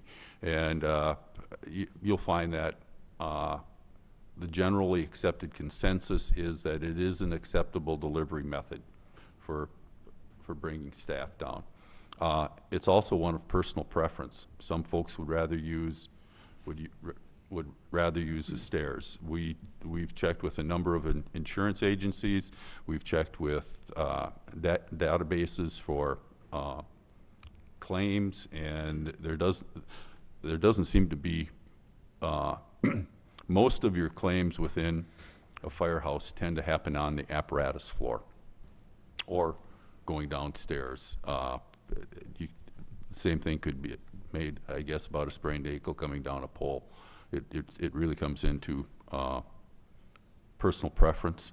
There's certainly a good deal of history there and tradition, but I think ultimately that's what it comes down to, and your point is well taken.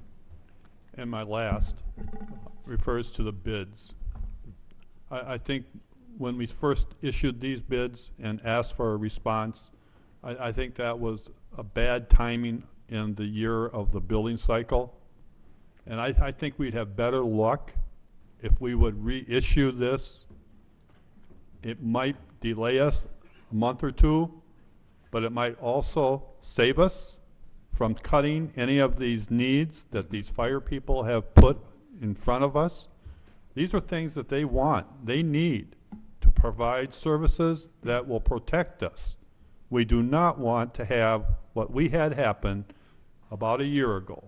And if we can find a way to get these people who build things to come back with a more reasonable amount of money to maybe keep us under the 10 million mark, I'd be all in favor of that, even though it might delay us a month or two. Just in comment to that, we didn't really get bids. We only went out to select subcontractors for budget amounts. That's totally different than when the actual bids go out, and you're gonna hopefully get, with a lot of advertisement and being aggressive on calling bidders, 7 or 8 bidders from every bid category in a competitive environment.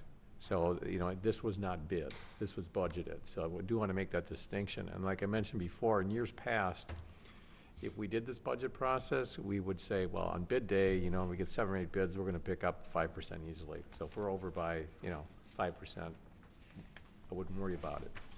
Because things have been improving, as Steve mentioned before, you don't want to bank on that. But again, I want to stress, this will be a competitive process. It hasn't been that to date. So hopefully we pick up something. I also just, the comments you made on the fire pole, just to kind of remind everybody too, that's in as an alternate.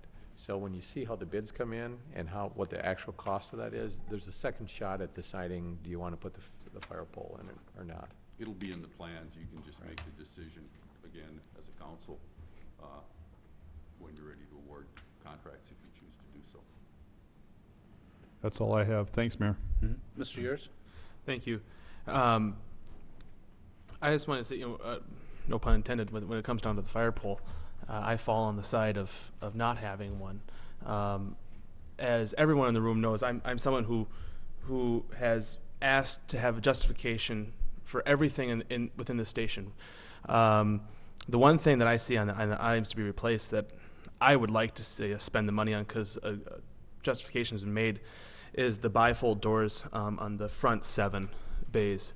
I mean, we've experienced here in Verona of hitting the tops of those overhead doors. We could do better with, you know, opening those doors quicker, and you can see when that door is completely open. That has been completely justified with me. Also, I think we're at the point where we tried this one other time having a public meeting, and not too many of the public showed up. But I think we're at a different stage now with this building process where there's more nuts and bolts. We have more things to talk about, more things to show. And I would like to see us put that as another shot. I mean, I said this earlier tonight, I think we need to get out there and educate the public why this building is needed. I've had that education. I've asked those questions, and I think we need to get other people to ask those questions and make the case. I think we can. We have the chiefs here who can explain each part of the building. We also have people constructing the building who have that part held down, and we really need to get out to the public. So I would like staff to look at a date when we could hold another public meeting where people can come and look at the plans, ask the questions they need, so that we can move forward on this together as a community, and also do what Mr. Diaz mentioned earlier, making sure that we're being responsible with the people's money. And what better way to show that we're being responsible than to have the people come in and have the chance to look at the plans and make their own statements. Other questions or comments? Mr. McGilvray? Thank you, Mr. Mayor.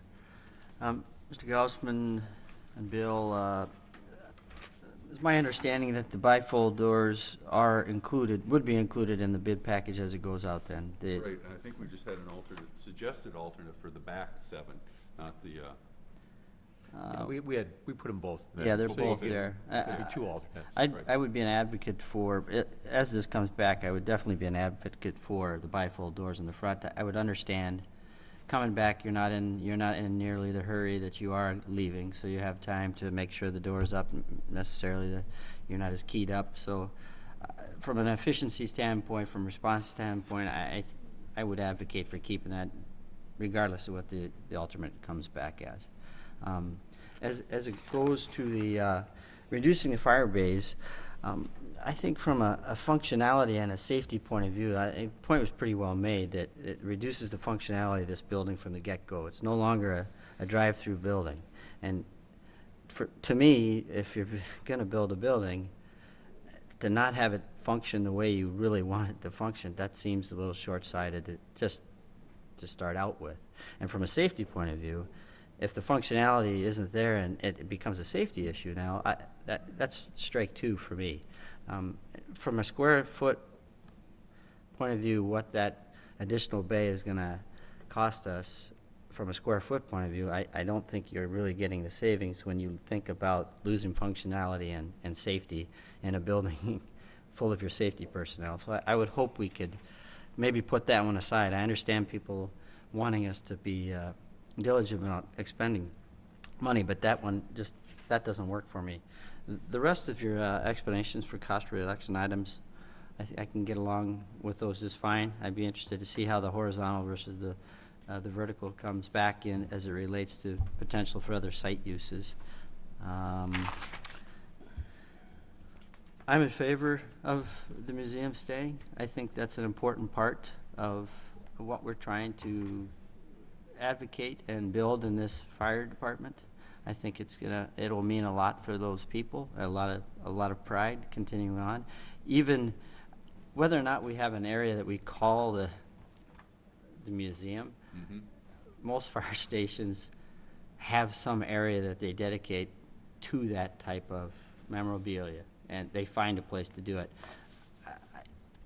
I think your point about carving out the space is well made. There's not really going to be a cost savings there, other than if you want to remove the rolling door, I get that. But having an ability to put the truck in there and put the other historical memorabilia, I think that's a great use of that space for the time being. And if ultimately we have to expand into it for office space, that's another good reason to keep that space as far as I'm concerned. I'm not in favor of removing the fire pole. Just going to say I'm not in favor of removing the fire pole. I'd say keep the two means of egress for people as they're coming down. And to the whole internship, again, to me, keeping that kitchen space up there, I don't see us gaining a lot by removing that kitchen space. I'm sure you could come back with us and tell us what exactly, if we eliminated that as a kitchen and just made it a space, what that would cost. But well, I think there's some confusion over what that space is. It's my understanding, certainly correct me if I'm wrong, Chief, the interns, that's where they go when they're off duty. I mean, I completely understand, and that's the point when I they're wanted on to make. duty, they're in a dorm room with the others. When they're on duty, they're in the same EMS fire day room kitchen. But when they're off duty, one of the other interns is on duty, and they're back in their suite away from things. They're not. It's where they go. If we didn't have that, they'd have to have off-station housing when they're off duty, I guess is. No, and I would completely agree with that. We are asking people to not only be available 24/7 when they're on call, but we're also asking them to be in this facility when they're not on. And I think it's important to, if we fully expect this to be a successful program, I think we have to have that ability for people to insulate themselves from that work time into a space that's their own. And if having a kitchen up there makes it more likely that they can enjoy that space, then I'm all for it. So Okay. that's it for me. Thank you. Just one other follow-up on Mr. McGilvery's comment about the additional bay made me think of it. Did you look at numbers at all? Let's say, for example, we did not add the additional bay, so we deleted the 6th bay out. If in 5 years from now we wanted to add on, there's a tremendous amount of cost, a lot more than the $292,000. Yeah, I'm certain it'd be at least double. Simply because you've got other items, other spaces, mechanical, and there's maintenance at the end of that bay. So, it could certainly be done. You could add a bay where you can't add a basement. I guess you want to compare it to that alternate, but it certainly would be a lot more expensive. Thank you. Other questions, other comments? Bill, anything to add? I'm sorry, go ahead. Ms. Reiki? I just wanted to clarify a couple of things. Are you indicating that the bay on the far end would be used right away and there would be an empty bay closer to the interior of the building? I just wanted to clarify that. If we had the extra bay, there would not be a total empty drive-through bay. There would be 2 or 3 single bays that would be empty, but every one of those 6 bays would have a vehicle parked, at least one vehicle parked in them. Okay. Thank you. And then I also wanted to clarify the idea of the basement. I definitely am in support of having a basement. I just want to make sure that the cost estimate includes really high-quality drainage in case of water issues. One thing, and I think you brought up the concern with the water table there at the last meeting. The civil engineers, the geotechnical report, and the structural engineers devised a level that if the floor slab was at, you would not be spending any additional money to build that lower level, that basement, and that's how it's designed right now. That was one of the reasons that the earthwork was a little higher, because we had to bring in fill, but doing that, changing the retention pond, now we're doing more excavation, so that kind of balanced that out. But basically, it's designed to be above where the water table is a concern. Go ahead. Thank you. Do you think you could add to the list of alternative bid items the idea of removing the intern kitchen, just to see where that would fall? You know, that might be a little confusing, because we tried to do with the alternates are things that could be just be explained. I think that's something that could be easily estimated, because if you're going to keep the space, it's really the cabinetry, the plumbing, and the appliances. So I think that's something we could just report a number on that would probably be just as accurate or even more accurate than trying to explain that and getting confusion with bidders.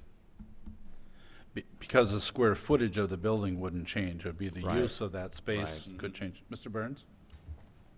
Oh, I was just going to comment that relating to the kitchen areas, my understanding is that would have a fairly limited amount of equipment that would be located in there. It's not designed to accommodate large groups like the area downstairs.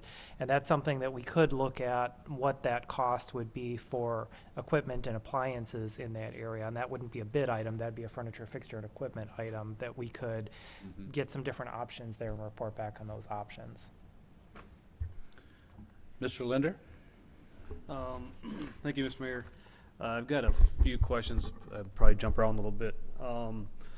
For the drawing, we're talking about the back side of the bays and not having the bifold doors, but potentially as an option put in the rolling door. Would the tender 7 or tender 8, I assume one of them would be up in bay 5. Would the other one, I mean, was that a problem to have a rolling door in the back for that one piece of You're equipment? still going to have tender 8, brush 6 will still be going out the back of the station, so there would be a response issue with those 2 vehicles. The other thing with the bifold doors in the rear of the station, they are much, much more efficient than the roll-up doors. I was talking to the chief from Middleton today, or not today, but over the course of this project, I've talked to him quite a bit. And I called him one of the coldest days this winter. And he says, Chief, if there's anything I can tell you, he says, make sure you put the bifold doors in the back of the station as well. He says there's a 10 to 15 degree difference standing by these doors versus the bifold doors, because they're so much better insulated. There's only going to be 2 vehicles coming out the back currently. Once again, who knows what the future holds for us in as far as response vehicles and stuff. But from a response standpoint, it would not be horrible for that if you didn't have them. You'd still have the potential for backing or for hitting the doors as the tender would leave. The brush truck probably not, smaller vehicle.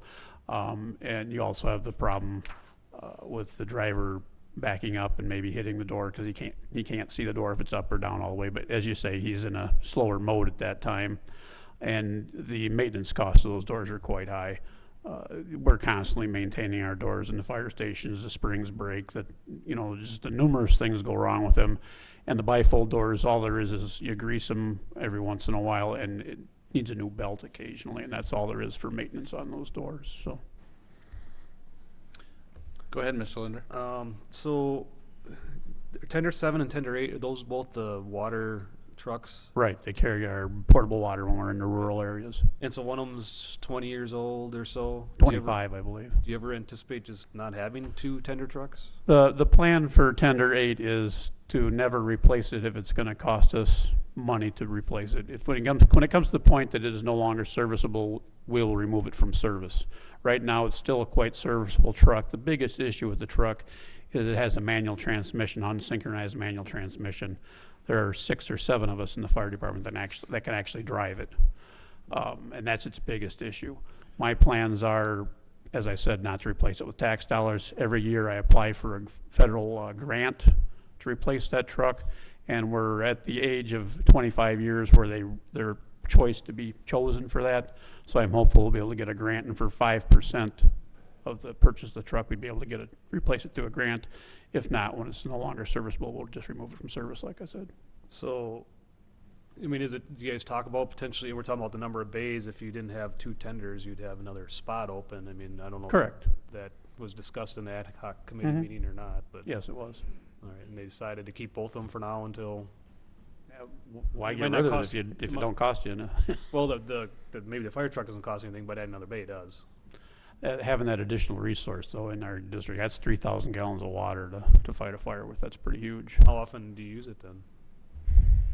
I can't tell you for certain, but I'm going to say it goes out, on average, I believe, when I look at the numbers, it goes out like 12 times a year.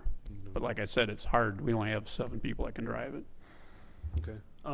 Fire pole, does it decrease response time? Yes, in fact, I was trying to comment on the fire pole.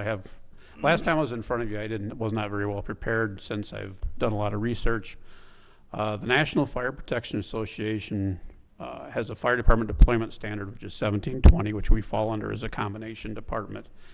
And in that, they have a turnout time requirement. And turnout time is from when the pager goes off, informing us of a call, till a truck rolls out the door. And turnout time for our type of department is 60 seconds in a fire situation, 90 seconds in a fire situation, and 60 seconds for EMS calls when the station is staffed.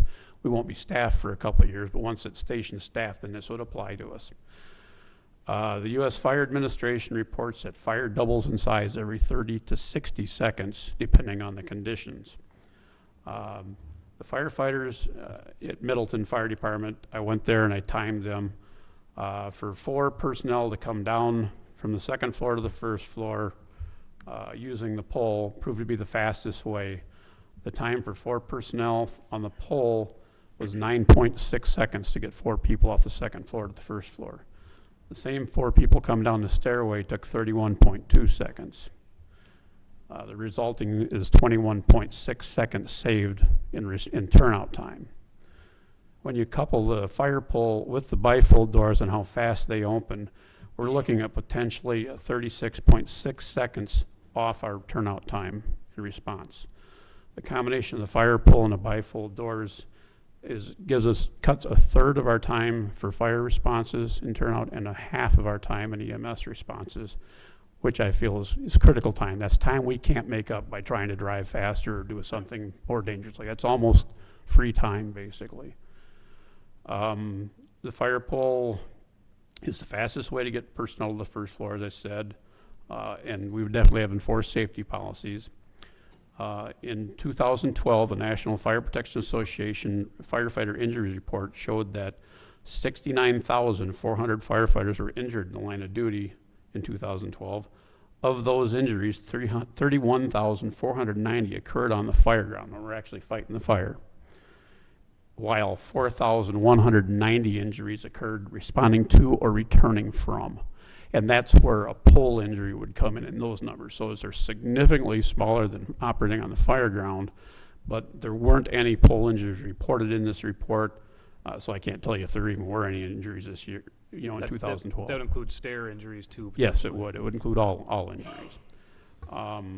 So using a pole doesn't appear to be any more dangerous, and as Steve Gelsman said, the opinions run hot and cold on it. You know, we're just like lime green fire trucks or red fire trucks. Everybody's got their opinion on them.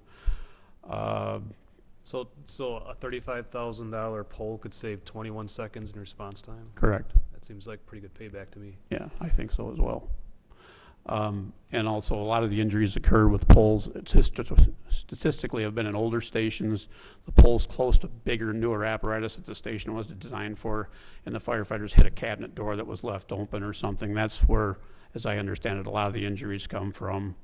And overall, you know, it's also a recruitment tool, as I said before. You know, a lot of people want the experience of working in a fire station that slides a pole. They think it's a cool thing. It's cool, but it saves us response time. It has an actual purpose. And basically, in summary, the trend in the fire service is utilize fire poles in two-story fire stations to provide safe and rapid access to the lower floors. Many fire departments, both large and small, are using fire poles, an effective tool, including in recruitment. I see no reason for us not to. Out of the 10 fire departments that we visited in our research for this project, 6 of them had fire poles that were two-story stations.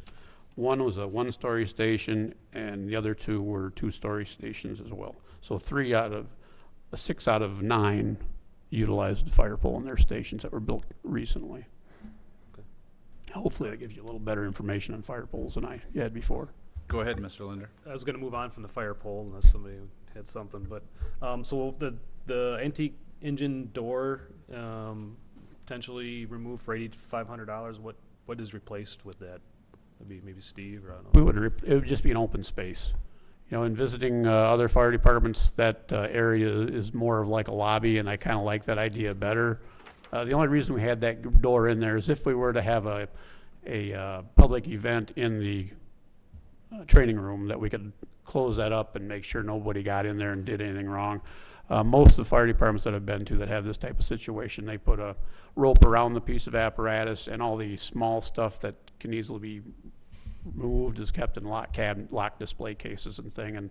And I kind of see that now more of as the north lobby of the fire station, and just an extension of the lobby. So you don't need the rolling door then? Is that what you're No, saying? we don't need it. If we had it, just like I said, in the event that nobody's gonna be in the station, and there's people in public in there, wouldn't hurt, but it's $8,500. I don't really see a big need for it. Okay. I got a couple questions for Chief Meerland. So you plan on moving your department over? How many people do you think, like full-time people, would you have in this facility? Well, we'll have 2 full-time paramedics, 24/7, like we do now. There'd be 3 administration, 1 part-time billing person, 1 full-time deputy chief, and my position. Okay. So what does the support services room for? Is that yours? Okay. Support services is the chief officer that takes care of all the apparatus maintenance, the building maintenance, all that type of stuff, breathing apparatus. He's the maintenance guy of everything. It's just a fancy name for maintenance. Okay. All right. Plan reviewer is yours, Chief Giver?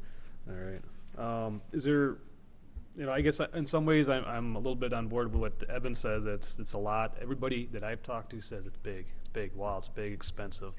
And you just kind of, I think you kind of answered the intern dorm question pretty well. When I first started this, I didn't understand that was their off time. That's where they're going to be.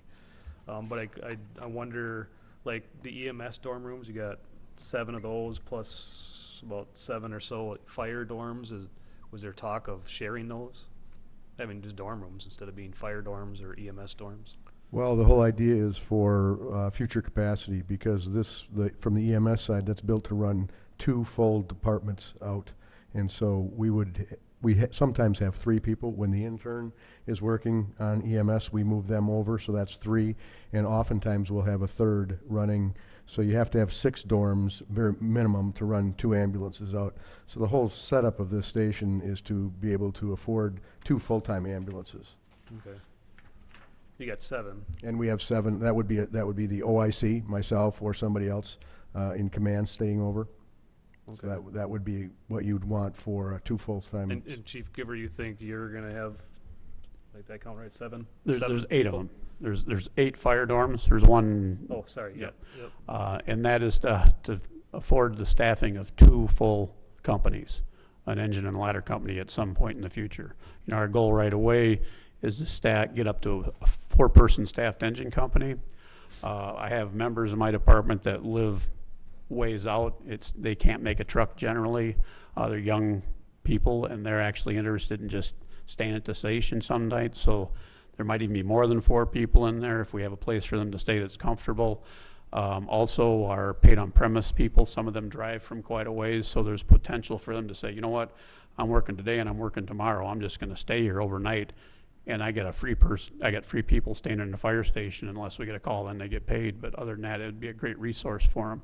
And we envision sometime in the future, 20, 40 years, who knows, we'll have 2 fully staffed full-time companies potentially, maybe, or something. So that's why we have 8 dorms in there. What's the training mezzanine for? The training mezzanine is just another spot for us to be able to train, search and rescue, crawl around. There's really nothing in there that we can break. Like if we train in a day room, we're going to break furniture or something. It gives us a place to crawl around, set up mazes and stuff like that, and do search, just like we'd also do that in the basement as well. Okay. And I think that's my last question, if I get. So back to Mr. Chief Meerland. So if you're over here and you got the other 2 people, full-time people here, does that affect the cost sharing with Fitchburg? Yeah, what happens right now is that the city of Verona actually pays their equalized valuation for the administrative space in Fitchburg. And so by moving our offices here, we get rid of the current rent that we're paying for our Verona station, and we will charge then the city of Verona will charge the other communities their portion of a rent value. So that Fitchburg would pay 66% or 60%, if it was today, 60% of some recognized value for those 3 administrative offices that we would be having. Is that already been negotiated? I was just going to mention that the city of Fitchburg is aware of that, and they are fine with that move. Okay. It also impacts them as far as the new buildings that they would build. They wouldn't need as much space, so they have indicated to us that that is acceptable to them. Okay. So who decides how much that is? Well, it would be we would certainly make a proposal there. It would be based pretty much on what we're experiencing there. Also, in addition to that, we also pay for our portion of utilities. Keep in mind, Fitrona EMS is a separate company, separate department, and so any of the administrative functions, the utilities and also the space. And I would think we certainly have a precedent for what we've been charging per square foot recently, and utilities recently. I would think with a certain inflationary piece, it would be something pretty similar. I'm just guessing that this square footage is quite a bit more cost than that one was. So that's why I'm asking. Well, and all the communities will share equally in that.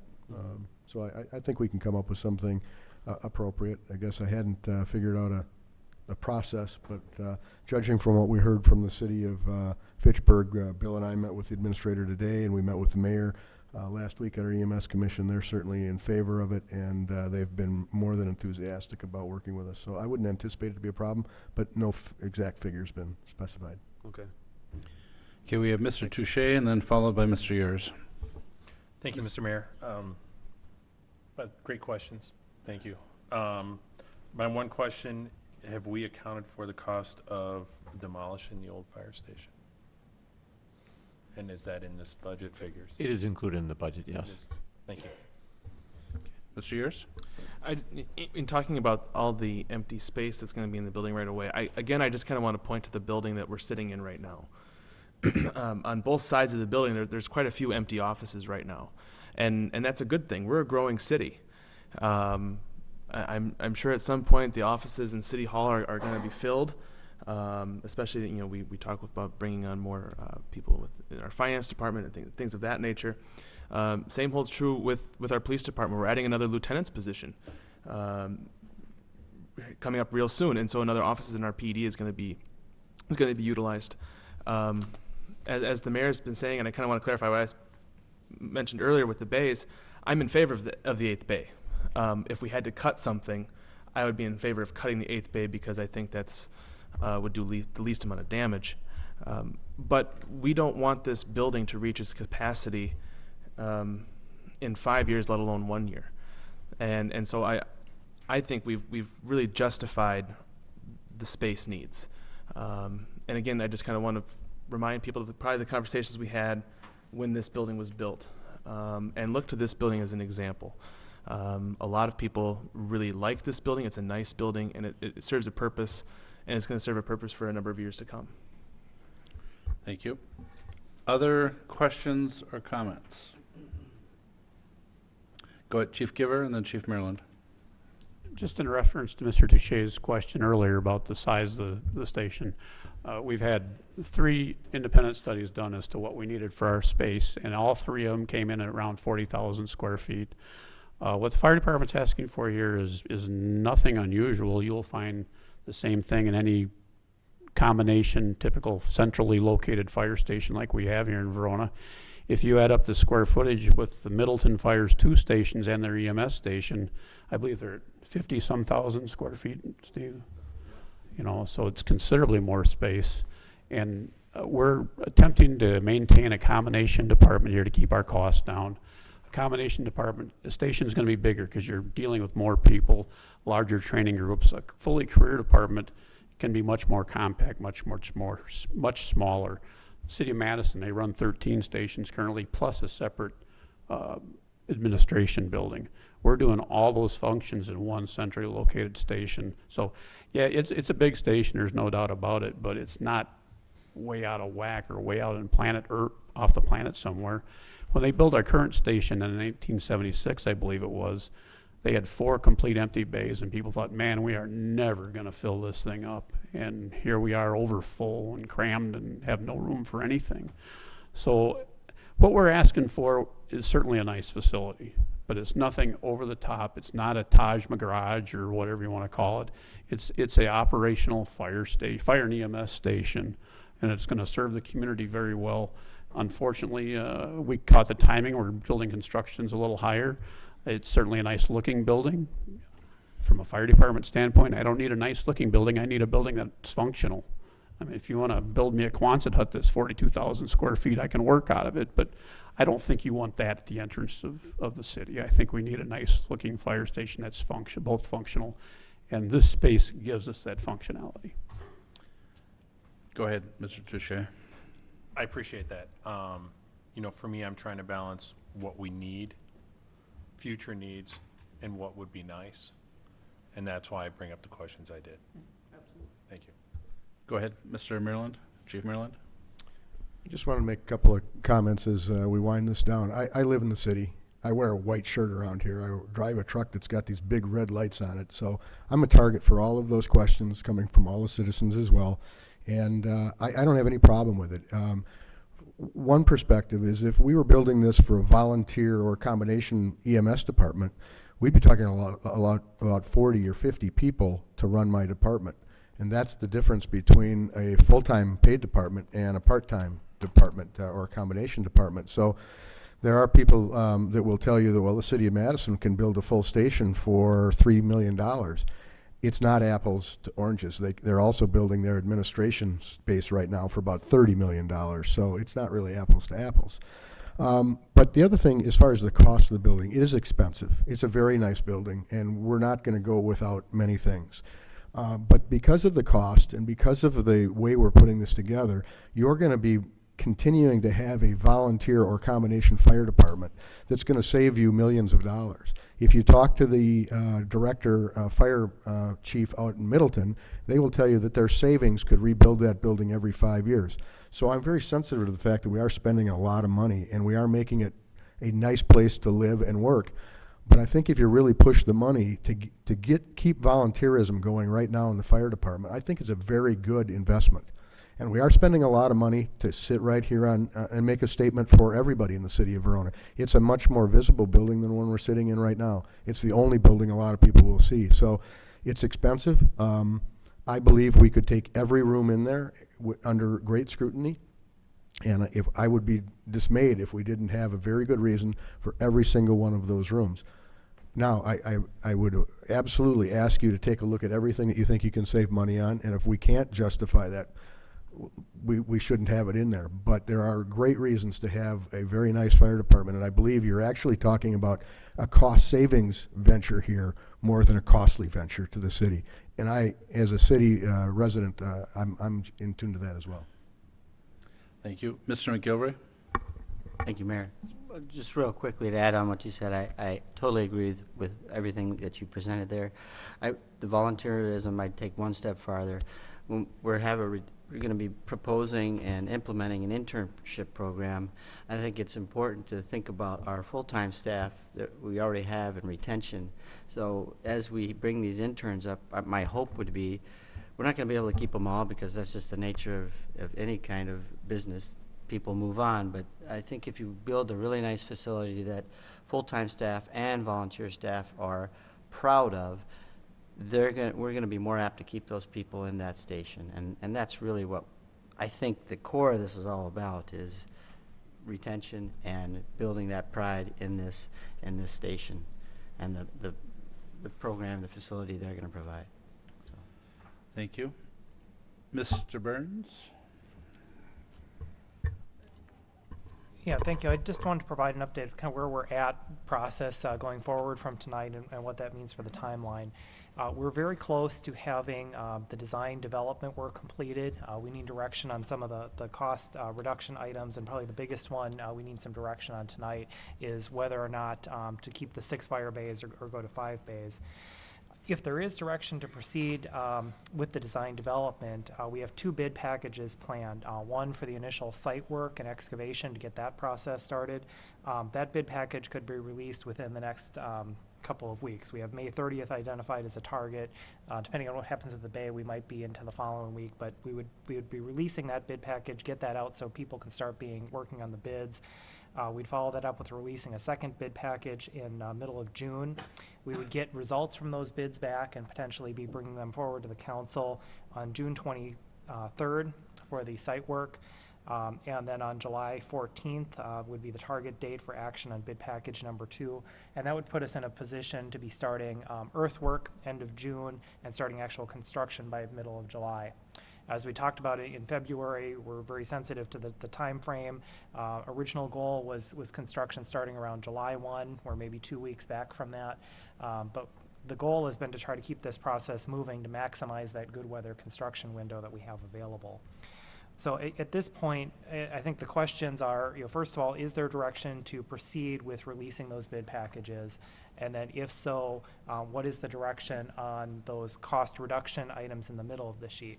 The alternative bid items, things like the doors, the fire pole, we don't need to decide on that tonight, but probably the biggest one we do need direction on is whether or not that additional bay should be included, because that will affect the bid packages that go out. Thank you, Mr. Burns. Additional questions or comments or potential motions? Go ahead, Dan. Mr. Yurs? I'd like to make a motion to go ahead with the bid package with the 8th bay intact. I'll second. We have a motion and a second. Discussion on that motion. Mr. Diaz? Thank you. This is a clarification question. Then where does that leave the other recommended cost reduction items? Mr. Burns? I would ask the maker of the motion for clarification, but one way to do this would be if we want to make the motion for the recommendations with any exceptions, and the one exception I heard was the 8th bay. So I guess I would look, is the intent of the motion that all of the other recommended items are included in that? In that middle section In where the it middle says section, recommended. correct. Yes. Second agrees. Second agrees. So is everyone clear? It would be in the middle of that page where it says Fire and EMS Facility Potential Cost Reduction Summary. In the middle section, recommended cost reductions. All those would occur with the exception of the first one. So that we would be adding the bay from 5 bays to 6 bays. Questions, comments on the motion? Yeah, Go ahead, Mr. Yurs. The one question I have is, I'm very interested in that public meeting to see what the public has to say about it. And if it does come back where the public's not going to support something, how far would we be setting ourselves back if we had to come back and rebid the project to something that would be more suitable? Mr. Burns? Yeah, I was going to suggest that if we time a second public meeting, that we could do that prior to action on awarding the bid packages. But obviously, if we proceed on the timeline I just described, we'd be releasing the bid packages. And yeah, I guess I'd look to the architect and construction management team on what the impact would be if we had to wait, hold the meeting, and then finalize and release the bid packages. Well, I wouldn't think that it would affect bid package one. Steve, can you speak into the mic? Bid package one, it probably wouldn't impact it a great deal. Once we start getting into footing and foundation plans, it's going to impact it quite a bit, and we're going to be putting it off probably just procedurally 3-4 weeks, wouldn't you think? Yeah, I think at least that. You know, the first bid pack would include the foundation, so when that pack goes out, you've essentially committed to the footprint. So any cost reductions wouldn't be in the overall size of the building, because you'd have to commit to that to start the footing and foundations. I saw that Mr. Touche had his hand up.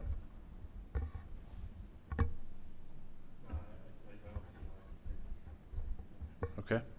Questions or comments on Mr. Yurs? I just want to say, I'm comfortable with that risk because, as Chief Meelan pointed out, I think we can do a good job of selling everything in this station. But I just wanted that information out there because I also feel that the public input is also very important. But as I stated before, I am comfortable with that risk. Other questions or comments on the motion? So again, Mr. Linder? What about the alternative bid items? Are we now have to worry about those or not? Mr. Burns? Yeah, we don't need to have action on those tonight. What the plan would be include all of those as options within the bid document. So when we get the actual bid results, then we could decide whether or not to include or exclude any of those Perfect. items. Thank you. Seeing no other hand, go ahead. Sorry, I haven't had his hand for a second. Mi- I was just wondering if the sixth bay could be an option in bid package one, which my understanding is you decide on bid package. Yeah, we kicked that around quite a bit actually, and the one thing is that we have to know whether you're going to do that when we start the footing and foundation, because again, it affects the footprint. So unfortunately, you've got to commit to that before you really know what the overall cost is, because the effect on the cost of just the footing and the foundation is insignificant, and you wouldn't get the alternate bids back on the rest of the building till you're now 3 to 4 weeks in the construction. So you pretty much got to commit to it by the time you put out bid pack number one.